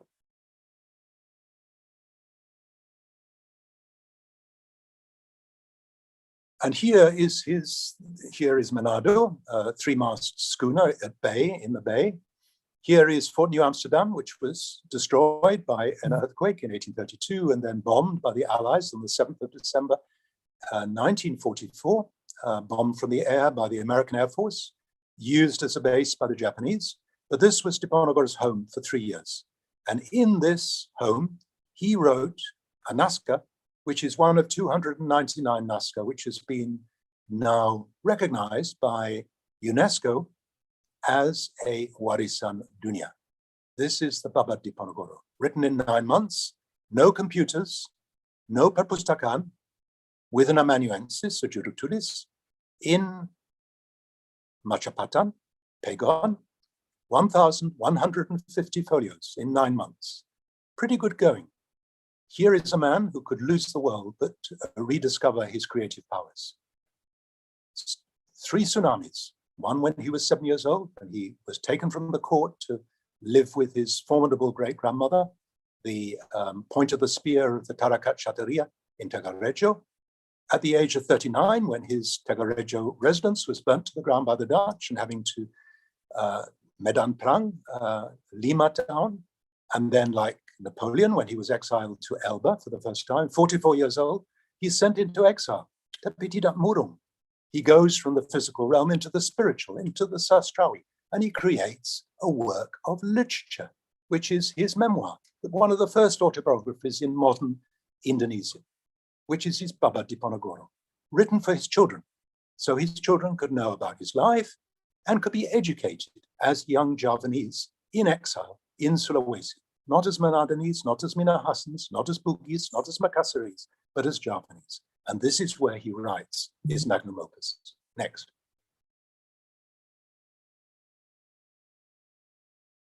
Yang pada akhirnya diakui sebagai warisan dunia di Gwangju pada 18 Juni 2013 oleh UNESCO International Committee of the Memory of the World meeting in South Korea at Gwangju. And this is one of 20 manuscripts which are recognized in that year of 2013. Indonesia has 5 UNESCO Memories of the World. One not put up by Indonesia, but put up by the Dutch is the VOC archives, but the majority of those archives are in Batavia, in Jakarta. The second is the Negara Katagama by Empu Prapanca, which basically tells of the glories of Majapahit in the 14th century under Hayam Wuruk and Pati Gajah Mada. The third is the Ila Galigo, the longest manuscript in the world, 5,000 to 6,000 folio pages, which was brought to the public attention by Robert Wilson, the dramatologue, the choreographer and scriptwriter, dramatist, who made this something which could actually be shown to the outside world, the creation myths of the Bugis. The fourth is the Baba Diponegoro. The fifth is the April 1955 AANM, Asia-Africa Conference. And the sixth, just recently, is the Panji cycle from East Java. But there are plenty more. This is a gudang. Like Mokhtar Lubis said, lots and lots of problems with the Indonesians, but not a problem when you come to art and creative writing. So go to it. Let 100 flowers bloom and 100 schools of thought contend, and go forth and multiply. Next. Jadi bagaimana kita para sejarawan supaya kita bisa memiliki masa depan yang cerah untuk menuliskan kembali sejarah Indonesia dengan mempergunakan sumber yang valid seperti Baba Diponegoro, seperti Ila Galigo, seperti Hikayat Tondano yang ditulis oleh Kiai Mojo yang masih di tangan dari keluarga Kiai Mojo di dalam Pengasingan. Yeah? So how is we historians here in Indonesia can go forward? I think this is an extremely interesting time. Diponegoro spent 25 years under lockdown. We spent 2 years under lockdown, or 18 months, already complaining. But this is a time when we communicate online. Your task, a millennial task, which you're very well equipped for because you're all, as millennials, totally au fait with online promoting yourselves. Start promoting your history. Put online your histories, put online your pictures, put online your fieldwork, put online your anthropology, put online your writings, create ruang baca, create a ruang baca for Purworejo around Cokronegoro and his cerita dari Kedung Kebo, create a ruang baca for Salatiga with the Geger Pacinan in Salatiga, which recognized the Mangkunegaran on the 17th of March, 1757. Create in Minahasa a ruang baca Minahasa, so you don't have to melacak jauh ke Leiden atau ke Den Haag atau ke British Library atau ke Library of Congress. You can do it online. So if you're living in Maros, if you're living in Malabo, you can be a local historian as long as you've got the internet. That is our challenge. That is our task for the future. Everybody comes to me and says, I've got no sources. That's a lie. That's a lie. There are lots and lots of sources. You just got to look for them. You've just got to stir your stumps and start putting these things online so that for the benefit of the many folk. Next slide.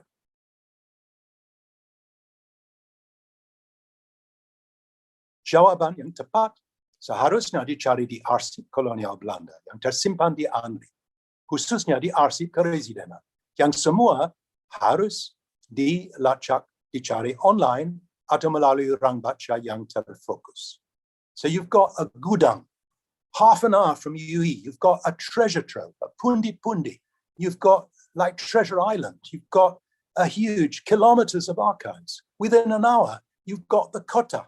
You've got 17th and 18th century history in stone. Yeah, you can't say that history is far from you. Here it is as near to you as the next makam, the next pasarean, the next tempat berziarah.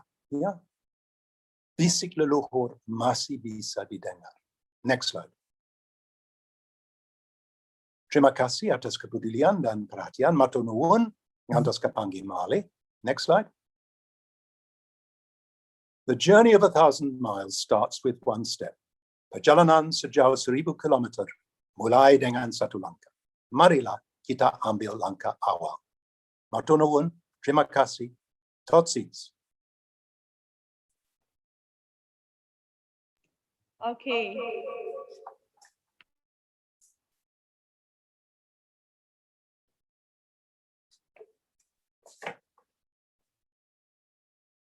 Okay, terima kasih banyak Prof. Peter Carey for your lecture today. It was a great lecture. I know everyone is enjoyed.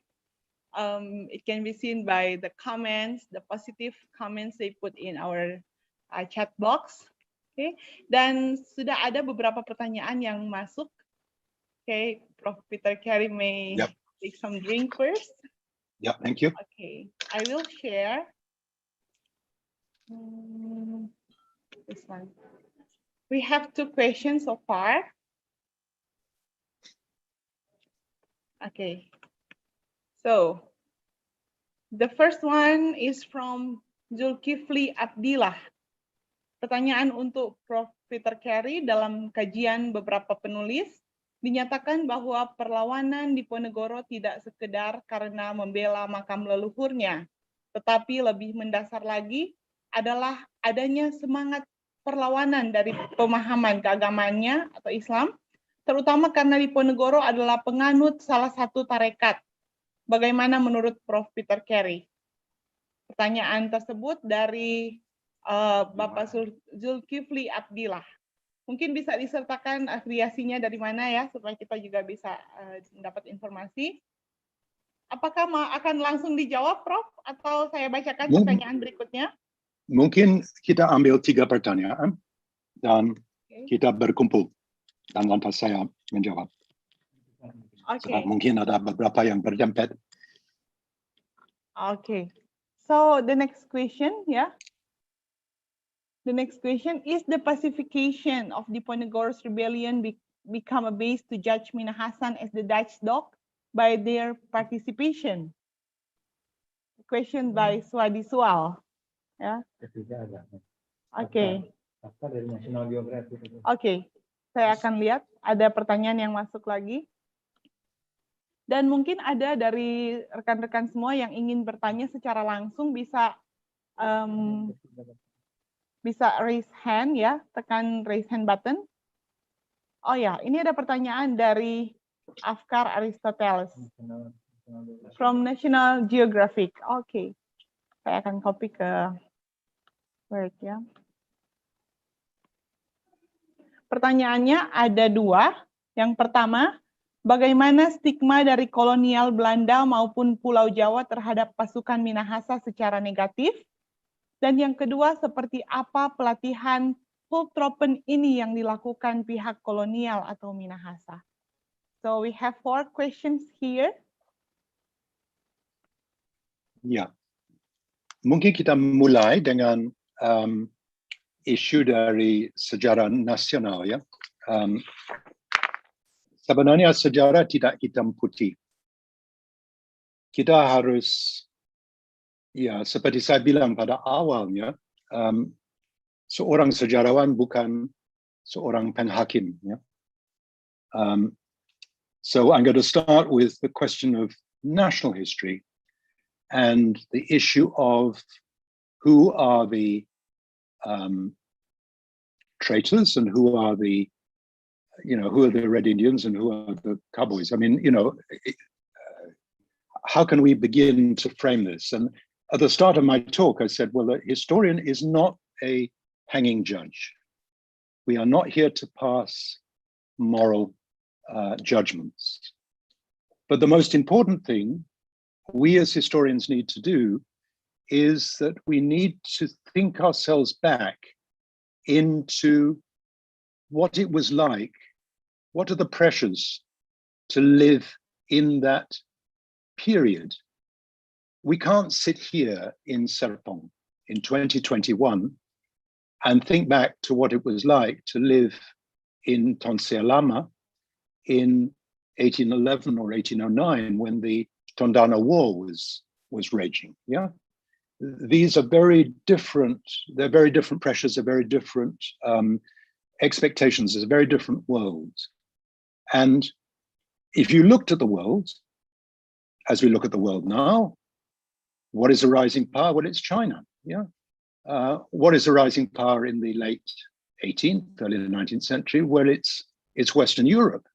And that's already been described by Goethe at the Battle of Valmy, when he suddenly saw the power, the Promethean power of the French Revolution in the form of the artillery Medan, Gribeauval's artillery, and the Semangat Nationalistes of the French troops, which were able to essentially defeat the most experienced and most professional army in the whole of Western Europe in the 18th century, which were the Prussians. Yeah?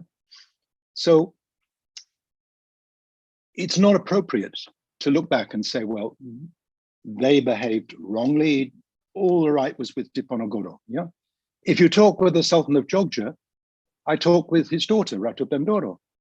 She says, a bit like Chou En-lai with the French Revolution, it's too early to say whether Diponegoro was right. Yeah? From the pihak Kraton Jogja, Diponegoro adalah pengkhianat. Yeah? He's someone who essentially nearly brought the Kraton to destruction. Yeah. So, you know, there are many shades of gray. There are many shades of, and he wasn't perfect. He liked the odd glass of wine. He rolled his own cigarettes. He cut heads off Lura, who had collaborated with the Dutch. He could be extremely cruel. He could be for the benefit of war. So I think what we need is lots and lots of local histories. You need to tell your truth.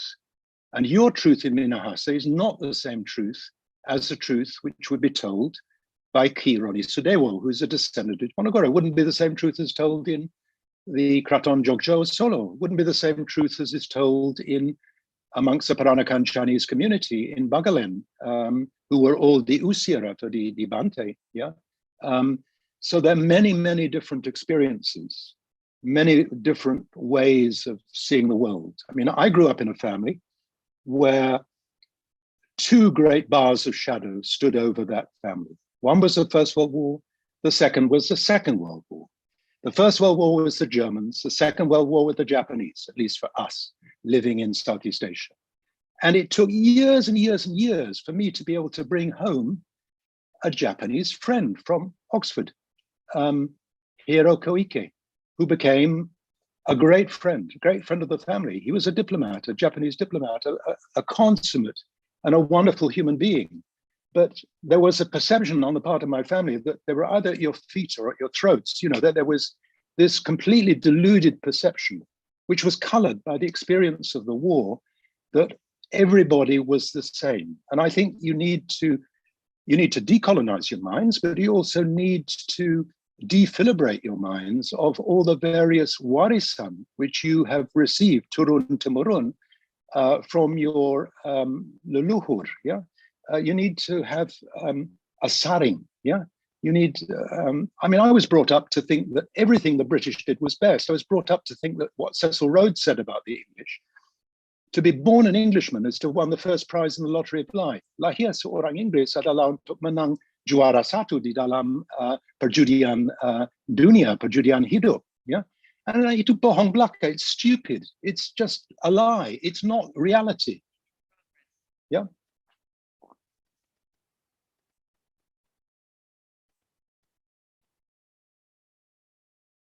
Okay, thank you, Prof.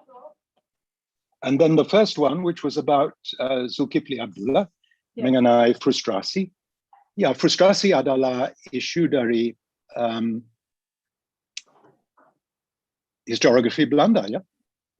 Itu ngawur, dengan sengaja ngawur.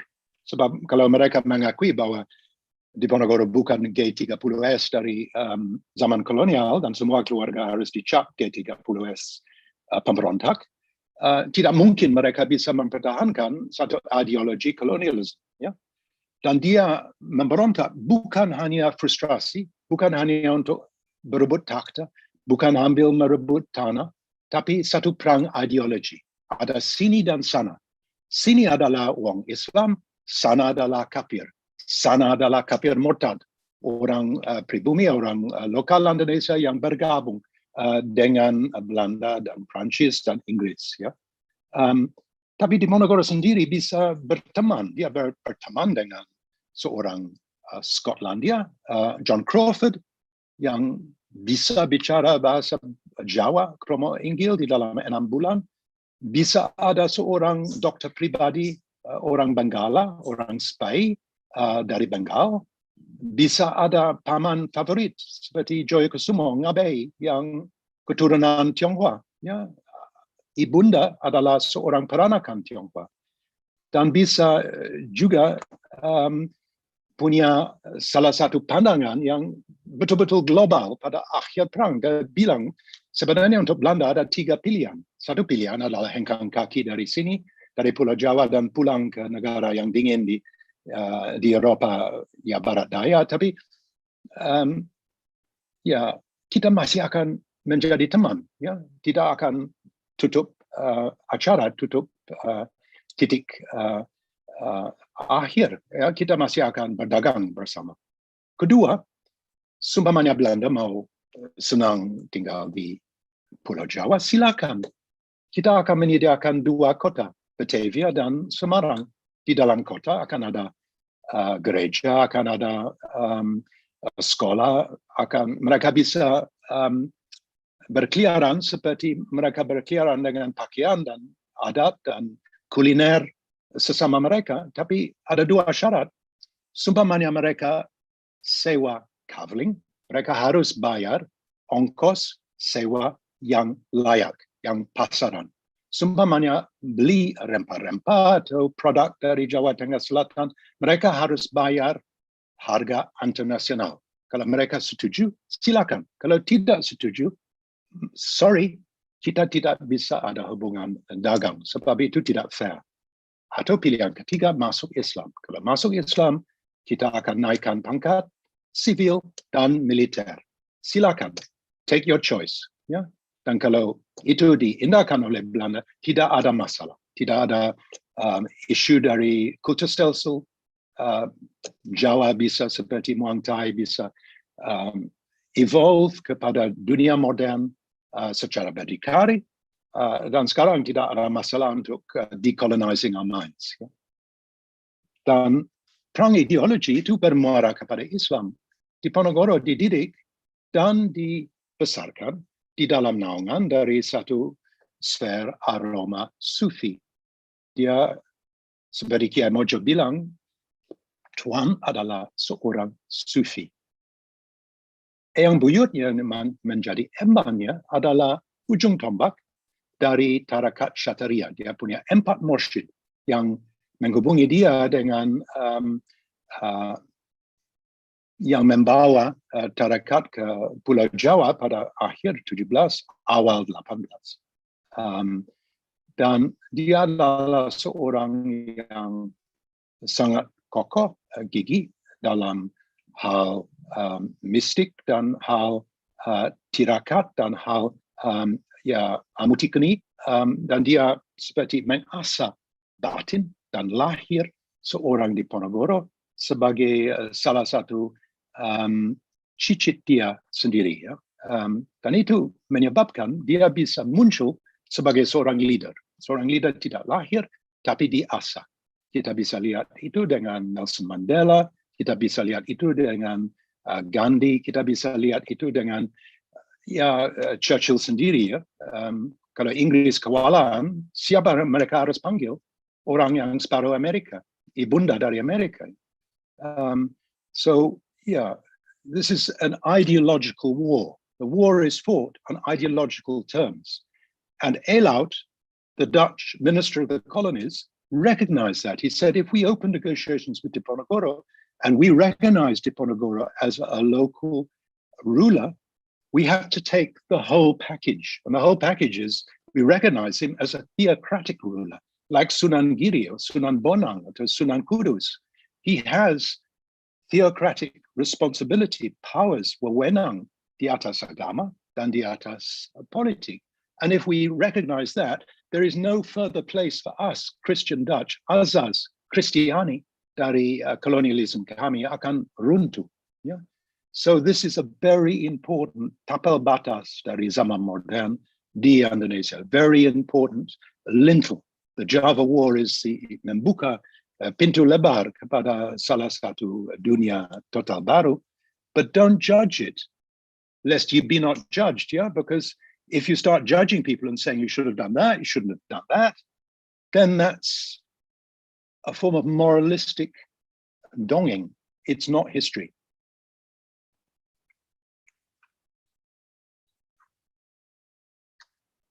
Okay, thank you, Prof. We still have several questions here. Okay, I will read the next question. Number 4. Shall I share the screen so you can also read it? Okay, this one. Number 4. This is from Teddy Mateos, Bapak Teddy Mateos. Di pihak Keraton Jogja, Diponegoro dianggap pemberontak, kan? Atau mungkin maksudnya apakah di Keraton Jogja, Diponegoro masih dianggap pemberontak? Atau mungkin Bapak Teddy Mateus mau menyampaikan secara langsung?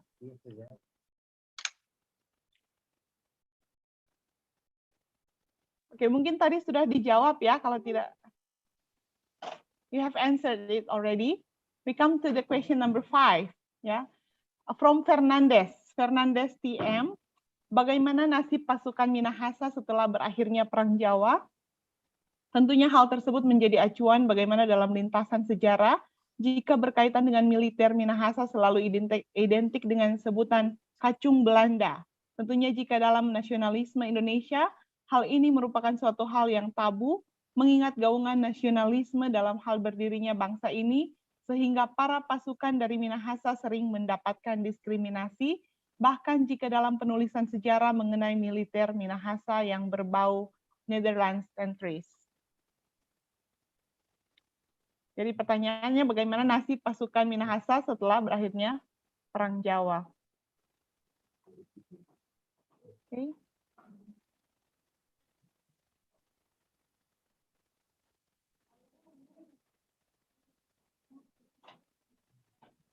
Bagaimana, apakah ada informasi tentang hubungan antara Diponegoro dan pasukan Hulptroepen Minahasa ketika Pangeran ada di Fort New Amsterdam, dan bagaimana hubungan dengan Kiai Mojo hingga mereka berada di tanah Minahasa bersama Denny Pinantoan. Yes.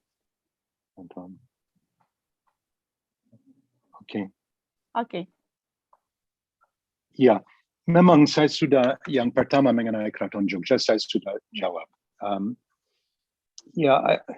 Sama rasa bahwa, it's like the 4th May movement. Let 100 flowers bloom and 100 schools of thought contend. Jogja, Keraton Jogja, they've got their own truth. And their truth is that actually the Diponegoro War was a very, very difficult time. The Keraton came within an inch of being abolished or conquered or dispersed. Yeah. So Diponegoro is not black and white. He's not someone you can turn to and say, well, this was a great figure. Yeah. You've got historiography. You've got Pangeran Surenegoro, and you've got Gondokusumo, who became Danurejo V, the Pati, the Prime Minister, Perdana Menteri. And they wrote a 3-volume history, Babad Ngayogyakarta. And that's totally different from what you read in the Hikayat Tondano or the Hikayat Buku Gedung Kebo or the Baba Diponegoro yang ditulis di Manado. Yeah? But that's memperkayakan historiography. There is a pihak, there is a view from the Keraton. And we need to hear that. Yeah, that's part of grist for the mill for the historian. The historian needs, each of us have got a cell phone. We've got HP. HP wouldn't work if you just had one satellite in the atmosphere. Yeah, you've got to have 4 or 5 satellites in order to get your exact GPS signal. And it's the same with the historian. The historian needs to have a berkiblat kepada beberapa sumber yang bertentangan. Lebih bertentangan, lebih bagus. Sebab kita akan ada semacam kesempatan untuk bisa menyaring dan bisa mengerti bahwa ada pandangan yang radikal berbeda. Dan ternyata, you've got the autobiography, you've got the Hikatan Danok yang sangat kritis kepada Diponegoro. Sebab pada awalnya janji akan membela Islam, pada akhirnya sedang mendirikan keraton untuk mengutamakan kepentingan keluarga sendiri. Ada pihak dari Keraton Jogja, ada pihak dari Keraton Solo dengan Yosudipuro kedua, ada pihak dari Purworejo, ada pihak dari Belanda sendiri. So you've got lots and lots of different things, and this is compost for a historian. Ini adalah pupuk untuk pikiran seorang sejarawan. Kalau semua itu saja, how boring history is. It's all very, very complex and very different. And history doesn't change, but the questions you ask of history change from generation to generation. So you've got to have within the public domain these sources so that people can come to their own conclusions about them. So the Keraton Jogja has its own truth. You might not like that truth, but it is a truth. And not all of them feel like that, because Menkabuwana IX, the father of the present Sultan, thought that Diponegoro had much going for him, and he actually disinterred the body of his father-in-law, Raden Rongo Perwira-Dirjo III, from the Pemakaman Pengkhianat di Banyu Sumerep and reburied it at Gunung Bancak in Goranggareng, near Madiun, because he dianggap seorang pahlawan, pahlawan nasional, So this is reality. There are many, it takes many different folk to make a community, and that's the importance of the time in which we live. The time in which we live is crying out for variety. We need variety in the natural world. We need variety in the cultural world. We need variety in the world of human beings. So what your truth, we need to hear that. We need to hear a voice of Indonesia loud and clear. And within that voice, we need to hear the various voices which make a harmony of the various localities of Indonesia. Because if we don't hear your voice, that is a loss for you, but it's also a loss for us as members of the world community, that Indonesia is a big zero in terms of getting its message to the wider world, or worse, that message is filtered through the minds of non-Indonesians who write 90% of your article ilmiah on your history, on your culture, on your kuliner, on your fashion, on your anthropology and ethnography. That's not a good situation. The second is the nasib Minahasa, penulisan sejarah. Ya, sebenarnya sejak Perang Jawa, nasib naik daun, Minahasa menjadi orang kesukaan Belanda. Sumpamanya saya Belanda sebagai seorang bintara, seorang kopral atau serzan atau seorang lance corporal, saya akan 33 sen per hari. Kalau saya Manado atau Ambon, 20 sen per hari. Kalau saya Jawa atau Madura, 10 sen per hari. Kalau saya Jawa dan Madura, saya akan diberi ransum beras dan ikan asin dan minyak goreng. Kalau saya adalah Minahasa atau Ambon, saya akan diberi ransum dari roti, dari keju dan macam-macam. Dan itu hanya dihapus pada 1921. Jadi ada semacam sistem bahwa Manado, Minahasa dan Maluku dan Indonesia Timur punya status yang lebih tinggi di dalam Kenil. Dan waktu Jepang melululantakkan Jawa dan di Kalijati pada 8 Maret 1942, Belanda menyerah tanpa syarat kepada Jenderal Imamura. Imamura juga mencoblos Manado, Ambon, Minahasa, pasukan Minahasa di dalam kamp, sebab mereka dianggap sama dengan Belanda. Hanya pada 1943 mereka diloloskan Jadi ada pandangan pada saat itu, dan mereka naik down, dan ada satu buku yang ditulis oleh Mark Loder, rekan-rekan di Leiden, namanya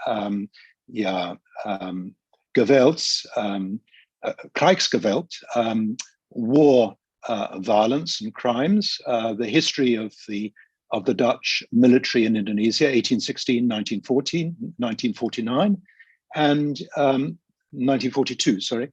And it's worth looking at that book because that tells about the world of Dutch recruitment. If you look at the Dutch Marine, many of the people who became officers in the Marine, in the Dutch colonial Marine, were Menadanese. Yeah? They became figures who were important. Seperti John Lee, yang baru saja diangkat sebagai pahlawan nasional, seorang peranakan Tionghoa, but also Menadanese, yeah, who were important as naval officers. Yeah? Jangan menulis sejarah dengan salah satu pandangan yang fix, ya. Menulis sejarah dengan mata terbuka. Dan dari penonton yang akhir, dia menanyakan sesuatu yang could you read it to me again? Okay, I will read it again from Mr. Denny Pinontoan. Apakah ada informasi tentang hubungan antara Pangeran Diponegoro dengan ex-pasukan Hulptroepen Minahasa ketika Pangeran berada di Fort New Amsterdam, dan bagaimana hubungannya dengan Kiai Mojo hingga mereka berada di tanah Minahasa, di Manado dan di Tondano?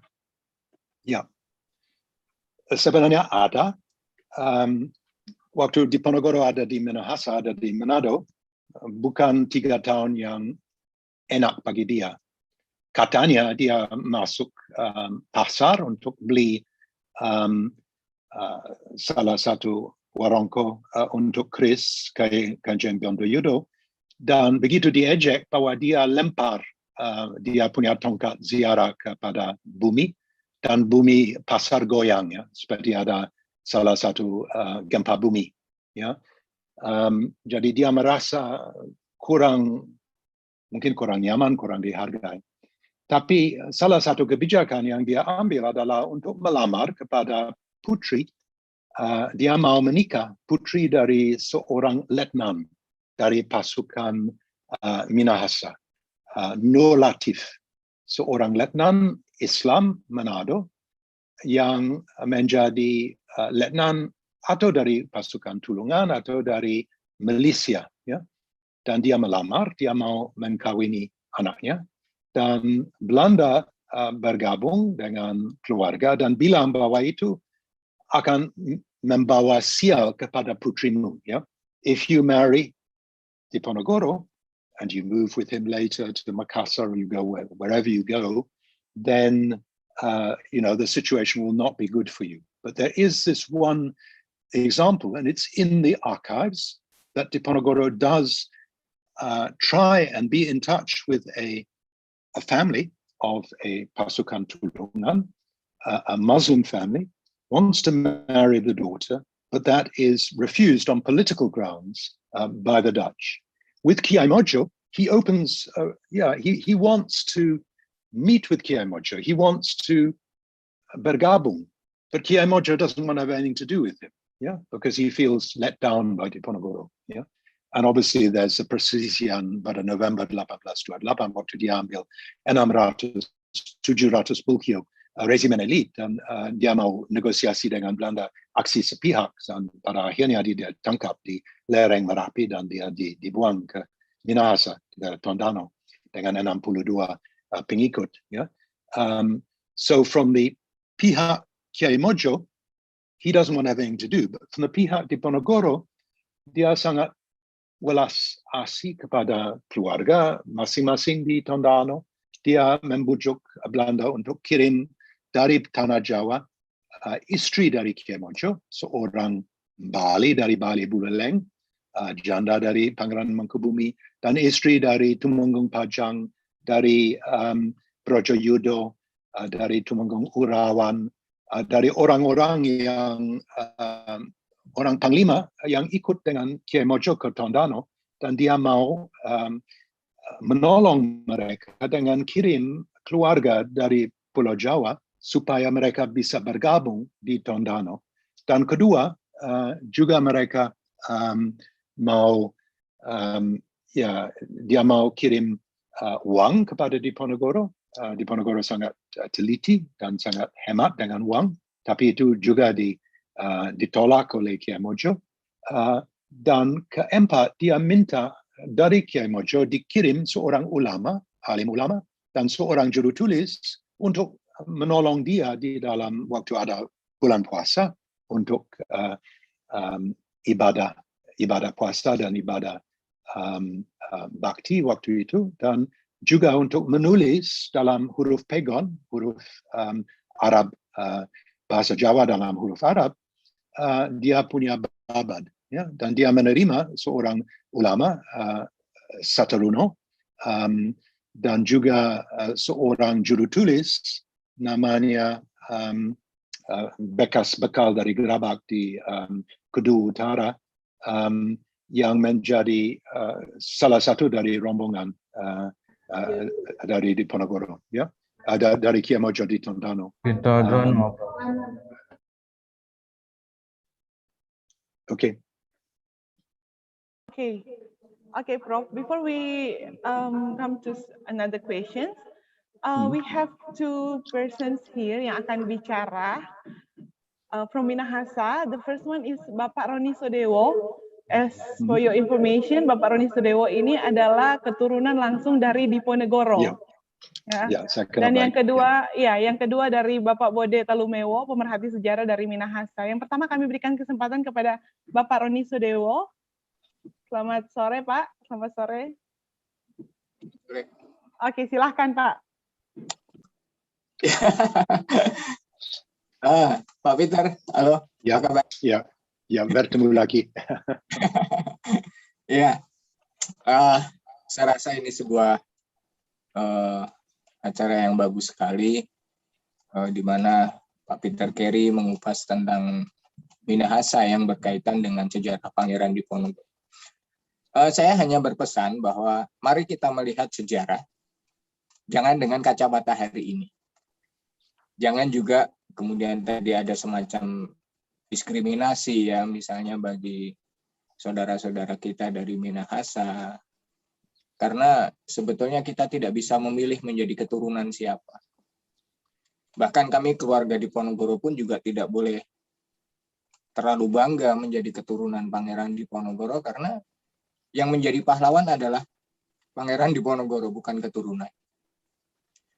Yang harus kita ingat bahwa ketika Perang Jawa itu, Negara Kesatuan Republik Indonesia belum ada. Jadi kita tidak boleh menengok ke belakang. Betul seperti tadi yang dikatakan Pak Peter, bahwa bicara sejarah adalah sejarah. Sejarawan bukan menjudgment, tetapi hanya menceritakan apa adanya berdasarkan bukti-bukti dan data-data sejarah. Nah, dulu ketika Perang Jawa itu terjadi, belum ada yang namanya Indonesia. Ada negara Yogyakarta, ada negara Surakarta, dan wilayah-wilayah lain juga masih di dalam nasionalisme kesukuan dan kerajaan-kerajaan kecil. Jadi saya rasa apa yang tadi disampaikan oleh Pak Peter sudah sangat bagus sekali, dan memang harus seperti itu. Kita tidak boleh menjelek-jelekan suku lain yang ada di Indonesia ini karena latar belakang sejarah yang berbeda dengan Indonesia hari ini. Bahwa dulu memang betul ketika Perang Jawa ada keterlibatan orang Madura, dari Ambon, dari Sulawesi, dari Minahasa melawan Pangeran Diponegoro, bahkan dari Ternate. Tetapi itu adalah sejarah. Mari kita ambil positifnya saja. Kalau orang Minahasa, orang Ambon, orang Madura, direkrut dan dididik oleh Belanda, bisa menjadi tentara yang hebat. Artinya hari ini, dari mereka lah seharusnya muncul TNI yang hebat di Indonesia. Saya rasa itu saja, Mbak. Terima kasih banyak Bapak Roni Sedewo. Okay. Maybe Prof. Peter Carey wants to give some comment. Ya, saya kira ini sangat segar dan sangat tepat ya. We are not hanging judges and we are not pilih memilih, dan sebenarnya konteks radikal berbeda. Seperti Kironi bilang, belum terkuak di dalam 1150 halaman folio dari Diponegoro menulis, Bapak Diponegoro, tidak ada satu kata pun mengenai Indonesia. Ya, itu salah satu ciptaan yang ya boleh dikatakan dari generasi yang lahir pada tahun 1880-an. Ya. Ki Hajar Dewantoro, Dr. Cipto Mangkusumo, Bung Tomo, orang-orang yang menciptakan, dan sebenarnya bagi saya orang Inggris yang datang dari salah satu negara yang kolot yang sudah 1000 tahun punya kerajaan, itu satu angin segar untuk duduk di satu negara yang total baru, ya. Ya, tidak ambil azaz dari yang lama, tidak ambil bahasa Jawa yang syarat feodal untuk bahasa nasional, tapi ambil bahasa Melayu. Hanya 4% dari penduduk yang memakai itu di dalam keluarga rumah tangga, dan 7% yang lebih luas, ya.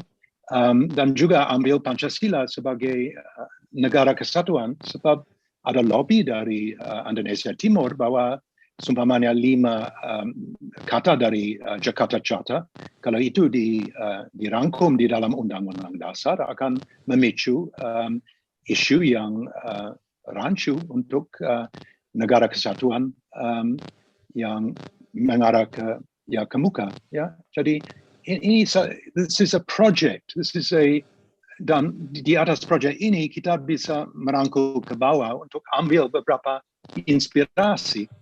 Dan tidak kebetulan bahwa sebenarnya inspirasi diambil dari seorang Diponegoro, sebab PKI, Parti Komunis Indonesia, bisa sama rata sama rasa. Ini adalah seorang pangeran yang sangat bersahaja, seorang yang pakai pakaian compang-camping, pergi kemana-mana, dan pakai ani-ani untuk membuka panen dengan petani, dan setiap hari bergaul, bau-membau dengan wong cilik.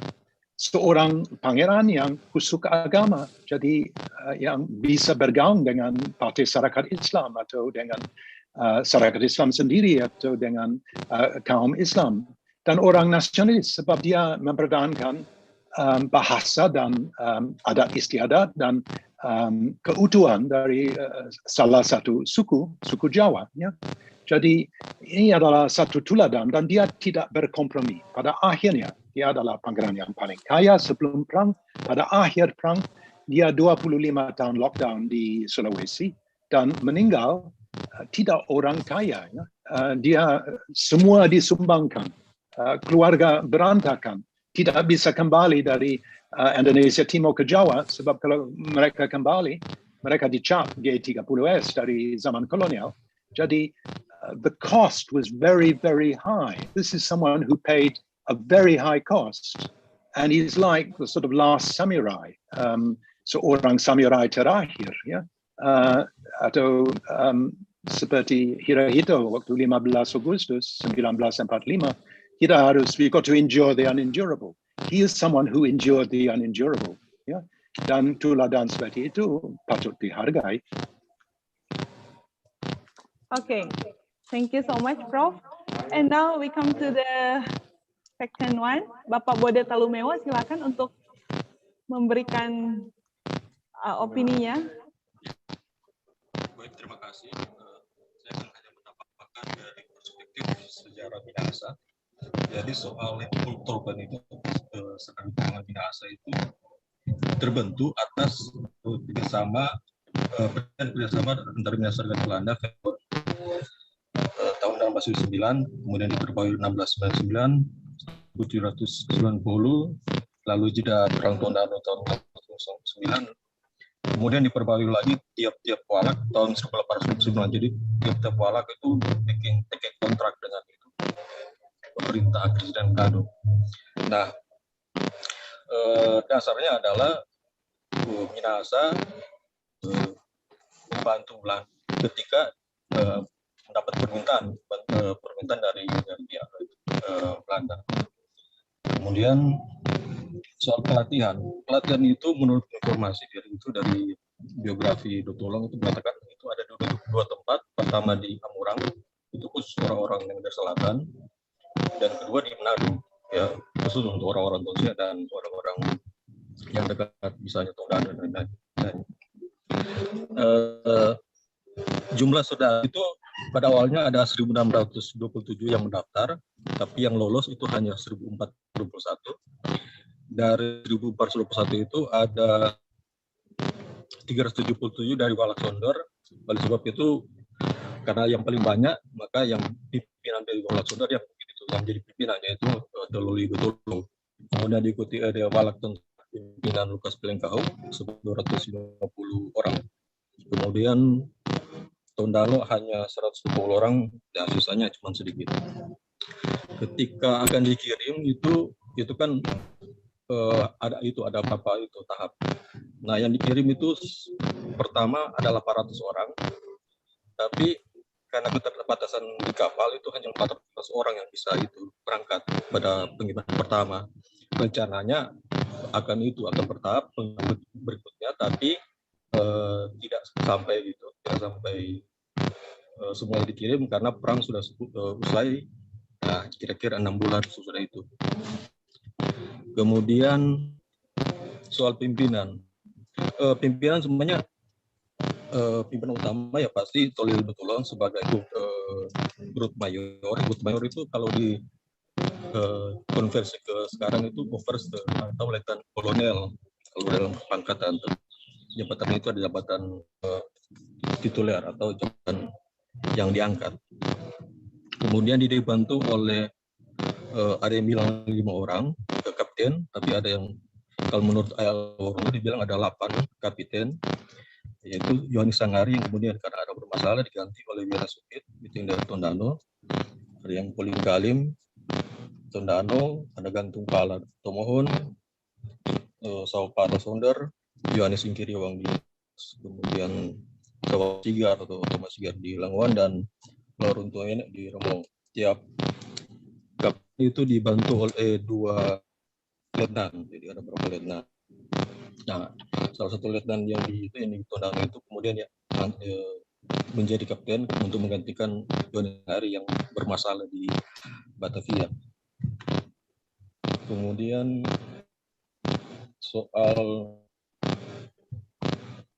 karena tadi ada cerita soal mistik, itu ada cerita mistik yang berkembang. Jadi katanya menurut orang Minahasa, versi orang Minahasa, itu gua tempat tinggal dari Diponegoro itu yang ada gua Selarong atau Ibenala itu punya jalan tembus. Kalau versi Minahasa itu mengatakan itu bentuknya sebesar jalan tikus. Nah, ketika saya masuk ke sejarawan di sana di Jawa, itu bukan selebar itu, tapi selebar itu semut. Itu mantan Dirut TNI yang bilang, dan juga itu di UMUM. Jadi versi mereka itu sebesar lubang semut, versi Minahasa lubang tikus. Gua itu sebenarnya sudah dikepung dan sudah diketahui tempat masuk itu. Tapi katanya dalam cerita itu tidak lubang itu, daerah itu tidak tutup atau diblokir oleh Minahasa, karena konon katanya orang Minahasa merasa peristiwa perang 20 tahun sebelumnya, itu perang Tondano yang notabene sama-sama perang dengan Belanda. Jadi ada rasa senasib sepenanggungan, kira-kira begitu. Nah, kalau yang soal penangkapan informasi yang ditangkap oleh orang Minahasa. Soal Diponegoro di Manado itu yang tanya itu soal for Amsterdam itu ada di sekarang itu letaknya ada di antara Jumbo dengan di TKB itu ada tuh pertok yang di tengah itu bekas Port Amsterdam, Port New Amsterdam. Oke, thank you Bapak Bode Talumeo atas insights-nya. Kita datang pada pertanyaan berikutnya. Tadi ada pertanyaan yang sempat terlewatkan ya dari Bapak Afkar Aristoteles dari National Geographic. Seperti apa pelatihan Hulptroepen ini yang dilakukan pihak kolonial atau Minahasa? Atau apakah dilatih oleh pihak kolonial atau pihak Minahasa sendiri? Dan caranya seperti apa sehingga segigih itu melebihi gerak cepat kolonial?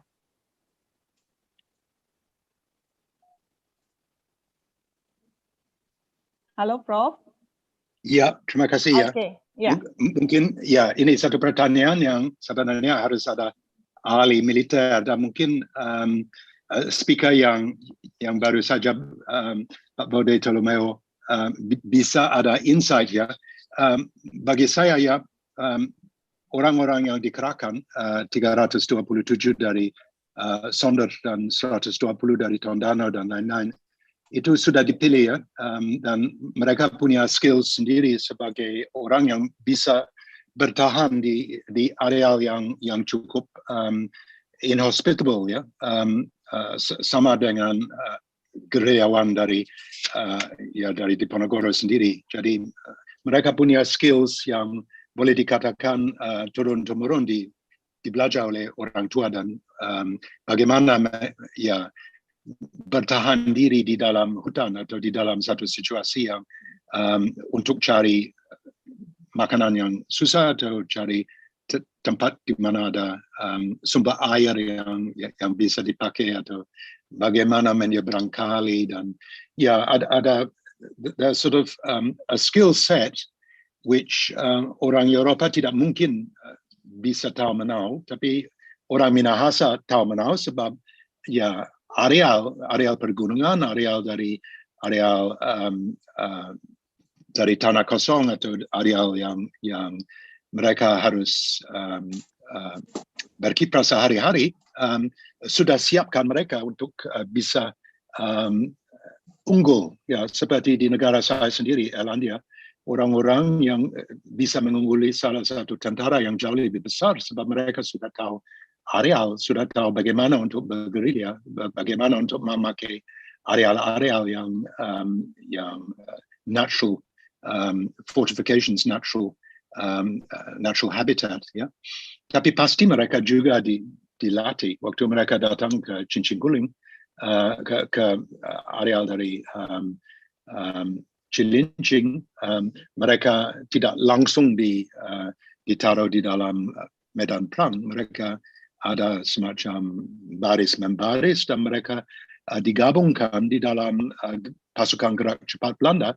Mereka itu bukan salah satu divisi ekspedisi Minahasa yang bergerak berdikari. Mereka digabungkan dengan flying columns dari Belanda. Jadi mereka adalah sayap dari flying columns sama pasukan pelacak, pasukan intel. Jadi mereka dilatih untuk bisa tolong-menolong atau bisa kerja bersama. Dan itu bermuara kepada kapasitas dari Belanda seperti Lebron de Vexila atau seorang Erembo atau seorang pemimpin perwira medan untuk bisa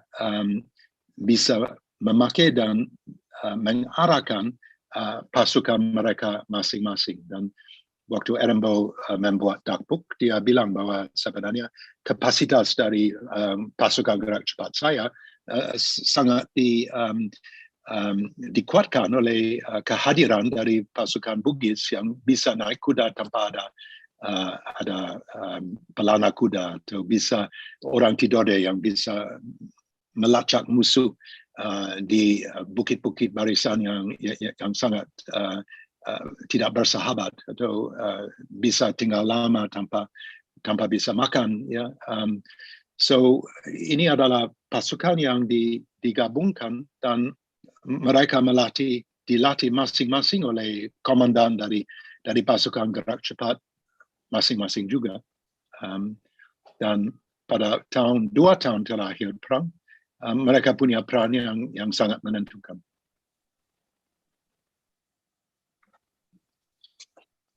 Oke, thank you, Prof. Oke, kita datang pada pertanyaan berikutnya. Pertanyaan dari Bapak Iswan Sual. Ada 3 pertanyaan di sini. Apakah presentasi Prof. Peter terkait Hulptroepen akan atau sudah dimuat pada buku Bapak? Yang kedua, adakah catatan terkait percakapan pasukan Hulptroepen dengan Pangeran Diponegoro? Dan adakah hubungan antara identitas Kristen dari pasukan Tulungan dengan keistimewaan mereka dalam posisi yang mereka peroleh? 3 questions from Bapak Iswan Sual. Tual. Yes. Ya. Tuan Tual, terima kasih ya. Pertama itu mengenai Kristen ya. Ya pasti demikian ya. Keistimewaan yang diberi kepada orang Ambon, orang Maluku Selatan, dan orang Minahasa di dalam keistimewaan dari ransum, keistimewaan dari gaji, keistimewaan dari pelakuan di dalam naungan dari Nederlands Oost-Indisch Leger dan KNIL, Koninklijk Nederlands Indisch Leger, itu adalah sangat ditentukan oleh agama mereka, ya, agama Protestan dari Joseph Riedel dan lain-lainnya, dan Pastor Kam yang mendautkan Datulong dengan nama Kristen Manus Willem. Itu adalah salah satu konteks. Belanda merasa lebih nyaman bahwa dari Perang Jawa sampai Perang Aceh, melalui Perang Padri, melalui pemberontakan masing-masing di Kalimantan dan di area dari Sumatera Timur, mereka merasa ancaman datang dari penduduk pribumi yang adalah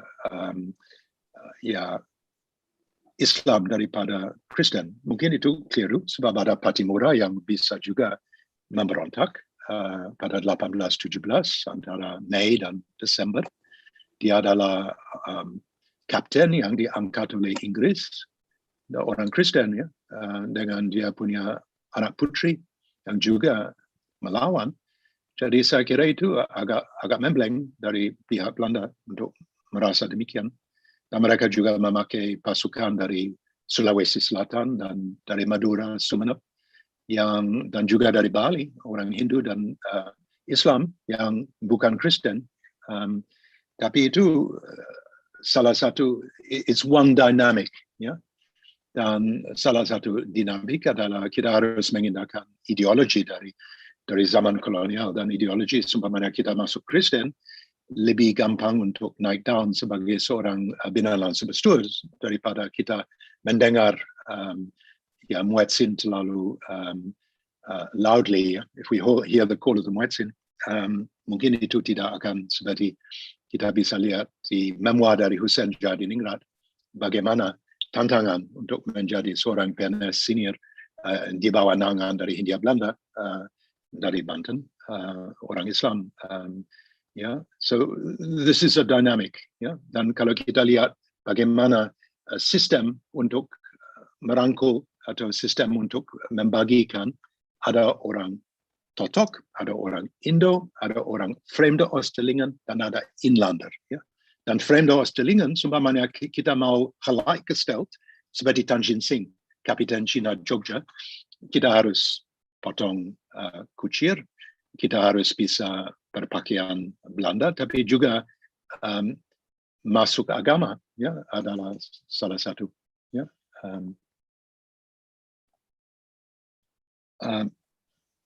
Kedua, mengenai Hulptroepen, apakah ini akan diangkat sebagai, sebenarnya boleh dikatakan nol, Peter Carey, Power Prophecy, Hulptroepen, jangan tanya, itu bukan sesuatu yang kaya raya dengan fakta-fakta mengenai Hulptroepen. ada beberapa yang masuk, ada Hulptroepen Inggris, SPY, ada Hulptroepen dari pasukan yang datang dari Sumeneb, ada Hulptroepen dari Bugis dan Makassar. Tapi baru-baru ini waktu saya menulis mengenai menuju jurang pemisah, itu buku yang akan terbit pada bulan Agustus tahun ini, baru akan membahas mengenai Hulptroepen. Ya. Dan juga skripsi dari Mark Lodericks sangat akan memakai sumber-sumber mengenai Hulptroepen untuk skripsi S3 untuk Leiden. Jadi minta maaf, ya tidak bisa, you can't be a man for all seasons, ya tidak bisa semua menguasai. Ini salah satu kekosongan yang menganggah di dalam pekerjaan saya. Dan ini satu kesempatan yang lengkap bagi saya untuk sharing. Ya. Dan sebenarnya itu dari undangan dari Samratulangi, undangan dari Unstrat, undangan dari Pak Roger, yang memicukan saya dengan cepat-cepat, berkat dari Roger sendiri, berkat dari online sources, berkat dari teman saya dari Benjamin Thomas Sigar punya keluarga, bahwa saya bisa berkumpul bahan-bahan, ya, untuk bisa jangan sampai ini menjadi salah satu sesuatu yang sangat mengecewakan, ya. But I'm not an expert. This is something I'm learning. Dan terima kasih. Setiap hari kita bisa belajar sesuatu yang baru, dan belum ada titik akhir dari sejarah. Kita selalu bisa mengulang lagi dan bisa menambah lagi pengetahuan yang bisa memperkayakan. Jadi saya sedang magang, ngengger sebagai sejarawan, bukan tumenggung. Okay, thank you, Prof. We are so lucky to have you here, Prof. Actually, we still have 3 questions actually, yeah. But before that, we're going to listen to some comments or additional opinions or maybe question from the Dean of Fakultas Ilmu Budaya Unstrat, Bapak Ferry Raymond Mawikiredi, silakan. Ya, baik, terima kasih moderator diberi kesempatan. Tapi sebetulnya dia ini moderator di sebelah saya ini. Saya cuma colek aja. Dekan saya di sini jadi legitimasi. Ya, terima kasih Prof. Peter. Luar biasa ini kalau baca kolom chat, banyak sekali yang memuji materi yang diberikan. Saya juga tergelitik kalau misalnya tidak menyampaikan sesuatu. Karena saya memang ya dianggap orang lah, banyak tahu tentang Minahasa. Advance Master saya abad 18. Kemudian tesis saya abad 19. Skripsi S1 saya abad 20. Semua tentang Minahasa. Memang sebetulnya kalau untuk memahami ini keluar biasaan sejarah Minahasa, harus ditempatkan dalam setting memang zeitgeist dan kultur kebudayaan hate-nya. Ketika Perang Jawa, Minahasa belum Kristen, katakanlah seperti itu. Tapi dalam perjalanan kemudian, kalau melihat tesis yang dibangun oleh Prof. Lapian, dalam katakanlah menangkal kajian-kajian bercorak, dikatakan Kristen katanya kan merupakan perpanjangan tangan dari kolonialisme, sehingga Kristen itu katanya nggak pernah beroposisi terhadap kolonialisme.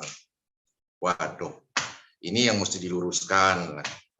Ya saya sebagai sejarawan memang harus menceritakan yang sebenarnya.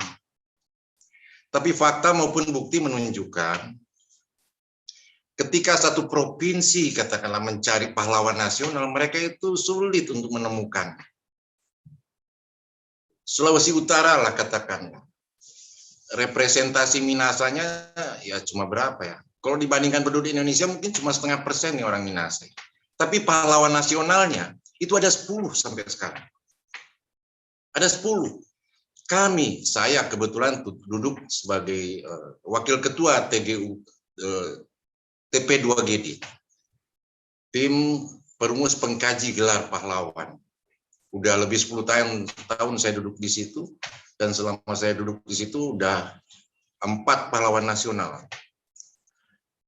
susah untuk mencari pahlawan nasional dari misalnya Sangir, belum ada itu.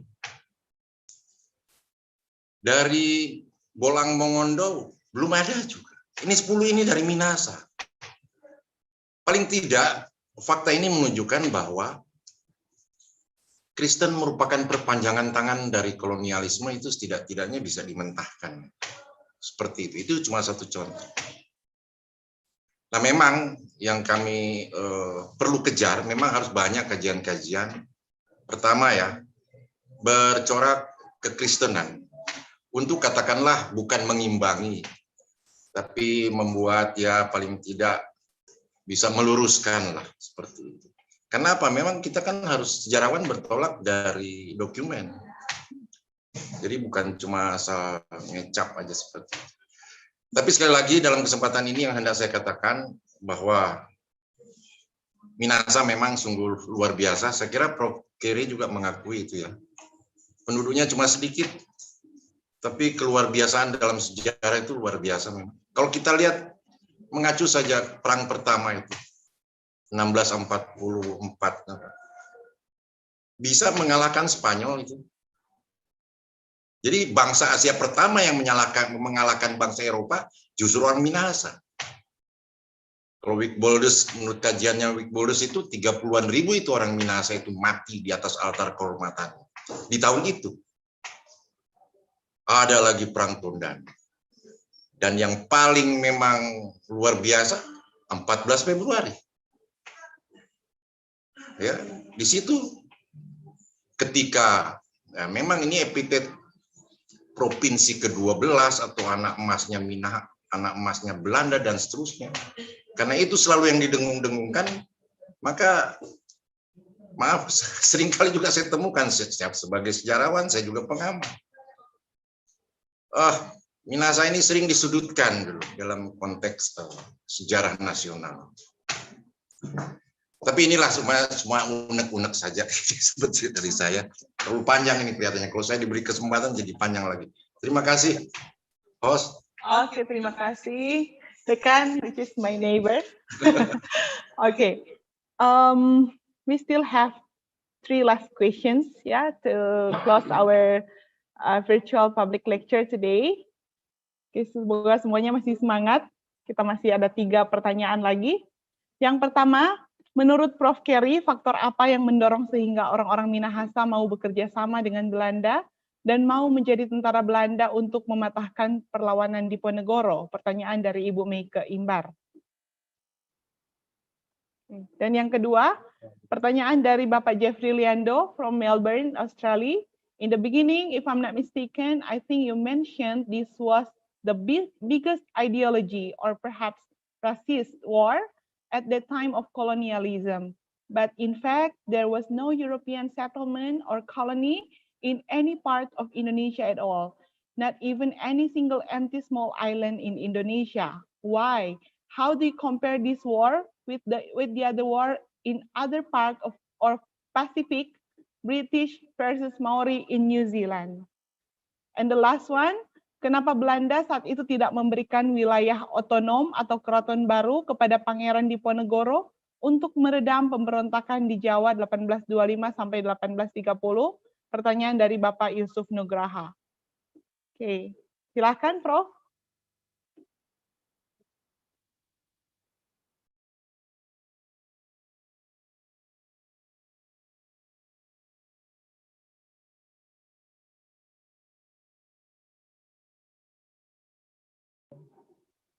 Halo.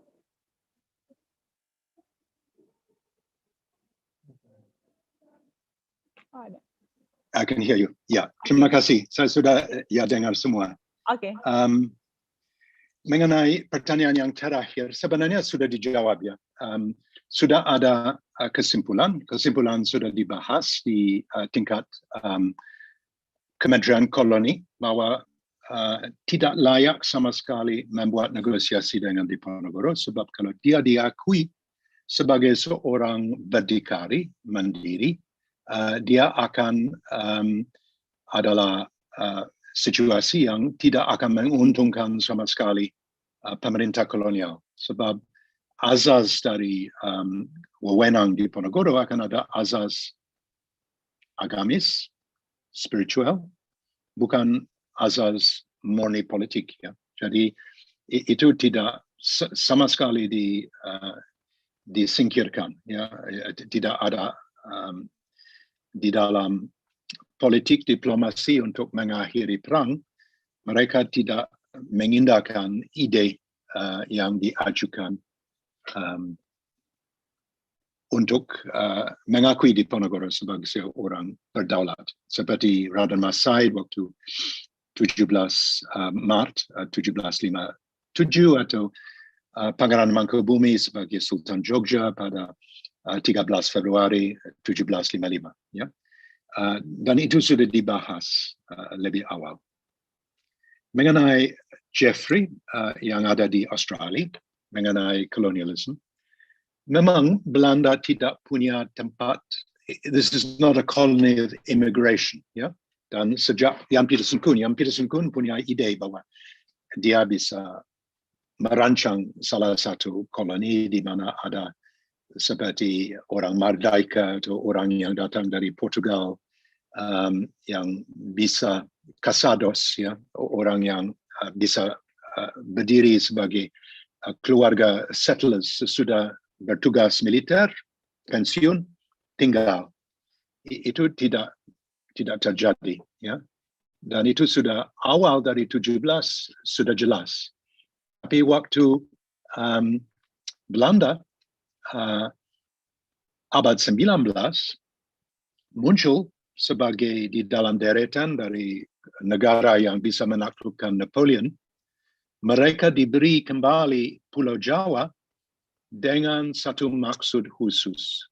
Maksud khusus adalah untuk memulihkan kembali keuangan yang sudah terpuruk Belanda sesudah pendudukan militer dan sivil Perancis yang meluluhlantarkan national debt dan sistem finansial, supaya mereka bisa pulih kembali.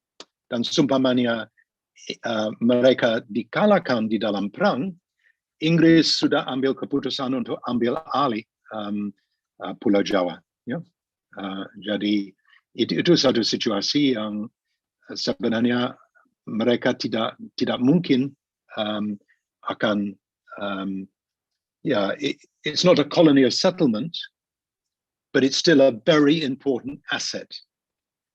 And the asset was given back at the Congress of Vienna to rebuild the Netherlands, the United Netherlands between 1815 and 1830, bergabungan antara Nederland Utara dan Nederland Selatan, yang belakangan menjadi Belgia dan the Kingdom of the Netherlands, supaya mereka bisa dipulihkan kembali. And Java was right to the end. I mean, you had Geerbrandi saying, this is the cork on which the Netherlands economy floats. Ya, ini adalah salah satu 13% dari GDP negara Belanda berasal dari koloni, dan koloni yang paling penting adalah Jawa. Ya. So it's not an ideological war, but it is an ideological war because it's a war for capitalism in order to make sure that Dutch capitalism was secure. And if they couldn't get it secure, then the British would have come and taken it over. And that's exactly why Diponegoro was moved from Manado to Makassar, to prevent him falling into the hands of the British. Okay. Thank you, Prof. Was there another question by Mika Imbar? Yeah, Mika Imbar. What was the question? Menurut Prof. Kerry, faktor apa yang mendorong sehingga orang-orang Minahasa mau bekerja sama dengan Belanda dan mau menjadi tentara Belanda untuk mematahkan perlawanan Diponegoro? Ya, saya kira ini kita sudah membahas sedikit sepintas lalu. Pada awalnya tidak begitu menjanjikan sebab ada Perang Tondano yang menolak permintaan dari Danville supaya ada rekrut dari Minahasa kepada tentara kolonial. Ya, itu adalah tidak gampang. Lantas waktu Diponegoro muncul sebagai tahanan negara, Staatsgevangen di Manado, Pietermat, residen, memberi warning, memperingatkan Van den Bos, hati-hati, sebab di sini Belanda hanya berpaling kepada perjanjian dengan kepala walak, mereka tidak punya daulatan sama sekali. Jadi saya kira dorongan untuk kerja dengan Belanda adalah satu permintaan, ada satu negosiasi yang memakan waktu 2 tahun, ya, antara tanda tangan dari Sonder sampai tanda tangan dari Tonsea, memakan waktu 2 tahun. 1827, 1828, 1829, baru saja bulan Januari bisa kelar. Ya. Jadi, you know, it's not something it's not like night follows day. It's not something itu harus dikukus, it's a gradual relationship. And it's a relationship which is 2 ways, because the Dutch also give special privileges to the Manadanese, to the elite, to the Kepala Walak, to the Hukum Kedua dan Hukum Besar. And they give special privileges to their soldiers as well, the soldiers they give, yeah, because they get higher gaji and better rations and better conditions. So it's a 2-way process. And it's a bit like the way in which the British operated in Bengal or with the Madras and Bombay and Bengal sepoys. And yeah, it's a form of tentara bayaran di mana ya ada kesempatan untuk bisa memperkayakan diri dan bisa menerima jasa militer Willemsorde, Nederlandse Leeuw, Orde Warna-Oranje dan Nassau, dan itu adalah semacam tukar menukar. Yeah, it's a form of elite recognition, and also there is the question of shared culture, because as far as the Dutch were concerned, Manado was part of a world which they believed they could understand and trust, whereas Java was a world which they could try and understand, and that's why they translated the Baba Diponegoro into Dutch, but they didn't trust because it was peopled by, as Raffles, said in his history of Java, this is a fallen people because basically mereka merangkul Islam, dan sesudah Islam datang ke Pulau Jawa, merosot budaya. Yeah? So they had a way of understanding the world of the Nusantara in which there was a pecking order, and the Minahasans and Ambonese were high on that pecking order, partly because of culture and partly because of religion, and people who were low on the pecking order were those whom the Dutch did not trust. Okay, so we still have 2 minutes for closing statement, Prof. Okay. Well, my closing statement is very simple. Go forth and multiply. Yeah. Jangan berpaling kepada orang bule untuk menulis sejarahmu. Ya. Kamu harus betul-betul berdikari, self-standing, dan ambil inisiatif sendiri. Dan inisiatif sendiri yang paling menjanjikan adalah untuk membuat rang baca sendiri. Harus ada rang baca untuk Sonder, untuk Tonsea, untuk Tondano, untuk apapun, ya. Dan ya, harus dengan teliti mengumpulkan bahan, meyakinkan bahwa bahan bukan omong kosong, tapi bahan yang bisa valid, dibuat digitalisasi dari bahan yang original, dikembalikan kepada keluarga masing-masing, seperti Hikayat Tondano, dan dibuat satu terjemahan yang valid, supaya orang di lain melanglang buana. Mungkin ada orang di Maros, mungkin ada orang di Massachusetts, ada orang di Hobart yang mau tahu lebih lanjut mengenai Minahasa, dan mereka bisa membaca online sumber-sumber yang valid, dan itu bisa memicukan salah satu ketertarikan, seperti Muang Thai menjual kuliner. Ya, ada 20,000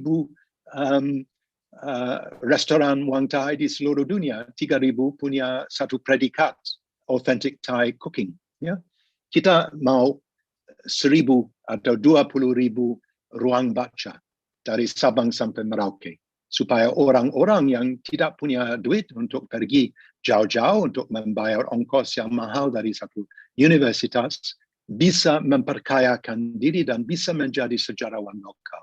Dan itu adalah kesempatan yang betul-betul emas bagi zaman sekarang. Terima kasih. Okay. Thank you so much, Professor Peter Carey.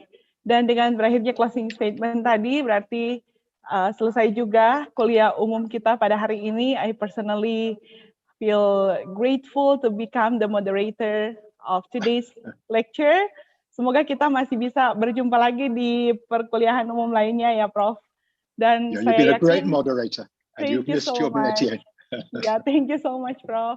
Saya yakin dan percaya semua kita juga merasa sangat terberkati dan sangat senang dengan adanya Profesor Peter Carey dengan pembahasan yang sangat menarik. Kira-kira 3 jam, tapi serasa belum cukup, tapi waktu juga lah yang memisahkan kita. Maafkan bagi saudara-saudara yang memberikan pertanyaan, tapi sudah tidak sempat kami tanyakan karena waktu, dan semoga Prof segera mempublish new book dan kami tidak sabar untuk membacanya. Ya, oke. Dan mungkin menyebarkan itu kalau seumpamanya ada orang yang mau hubungi saya, mereka bisa hubungi melalui asisten saya atau Fero, ya, dan saya nanti akan kirim dia punya email. Okay, sure, it's a sure thing, Prof. Thank you so much once again, everyone. Thank you so much, Professor Peter Carey. Dan selanjutnya saya kembalikan kepada panitia. Ya, dan itu adalah fero@gmail.com. Ya. Oke, Prof. Ya. Roger. Oke, thank you. Untuk ucapan terima kasih tentu akan disampaikan oleh Dr. Elvi Piri, karena Dr. Elvi Piri adalah sekretaris dalam kegiatan kuliah umum kita di panitia. Silakan, Dr. Elvi. Oh ya, harus di-unmute dulu ya.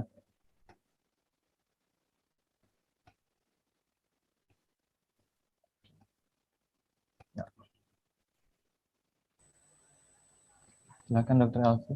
Ya.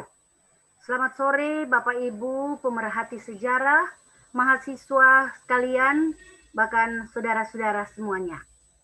Tentunya kita memanjatkan puji dan syukur kehadirat Tuhan Yang Maha Esa karena atas perkenanannya kegiatan kuliah umum daring hari ini boleh terlaksana dengan baik. Kegiatan juga terlaksana atas kerjasama semua pihak yang telah mendukung dan menyupport pelaksanaan kegiatan ini. Terima kasih kepada Bapak Dekan Fakultas Ilmu Budaya Universitas Samratulangi, Dr. Andes Ferry Raymond Mawikere MHUM MA, dan para wakil dekan yang sudah mengizinkan dan mendukung kegiatan ini. Ketua Jurusan Sejarah Dr. Ivan Kaunang SS MHUM yang sudah mengkoordinir kegiatan ini. Saya percaya bahwa hari ini kita semua telah memperoleh materi yang bermanfaat pada kuliah umum mengenai Pengasingan Diponegoro di Sulawesi dan Peran Hulptroepen Minahasa dalam Perang Jawa tahun 1925 sampai 1930. Kita banyak belajar dari pembicara tunggal yang luar biasa, Prof. Dr. Peter B.R. Carey. Thank you so much. Prof telah membagikan pengetahuan ini meskipun bukan orang Indonesia, tapi tertarik dengan sejarah Indonesia. Hal ini menantang kita orang Indonesia, terlebih dosen sejarah, bahkan mahasiswa sebagai generasi muda, untuk lebih mendalami sejarah bangsa kita sendiri. Atas nama panitia, mengucapkan terima kasih telah menyampaikan materi penting dan berguna, demi menambah wawasan, pengetahuan, bahkan pemikiran positif untuk kita semua, agar dapat mengetahui lebih detail tentang tema ini, bahkan diharapkan akan lebih meluas pada topik-topik yang berbeda. Dan kita sendiri tentu orang Indonesia akan menggalinya dan akan menjadi sejarawan sejati. Ya, Nah, akhirnya saya ingin mengucapkan terima kasih juga kepada semua peserta yang hadir, pemerhati sejarah baik yang berada di Manado dan sekitarnya, maupun yang dari luar daerah Manado, yang tak dapat saya sebutkan satu persatu. Semua panitia yang diketuai oleh Bapak Roger Kembuan SSMA dan moderator kandidat Dr. Ibu Meli Eneman MPD yang telah berpartisipasi dan menyukseskan terselenggaranya kuliah umum daring ini sehingga dapat berjalan dengan lancar. Saya juga ingin meminta maaf kepada semuanya atas ketidaknyamanan yang mungkin dialami selama mengikuti kuliah umum ini. Sekali lagi terima kasih, Tuhan memberkati kita sekalian. Mantap Roger. Thank you. Terima kasih. Thank you very much, our beloved Dean Raymond. Ya. Makasih semua. Next you. Ya. Prof, terima kasih. Sejarah. Sakur sejarah. Ya, terima kasih ya untuk semua ya. Itu DP moderator katu deng tuh apa? Prof Heri, Ya. sebenarnya yang menarik ini Burma atau Timor Leste. Waduh, super spesialisnya ini Prof Heri. Mungkin satu-satu. Pak Prof Heri. Silakan. Negara yang ya tidak berhenti untuk bergolak. Pak Prof Heri. Ya.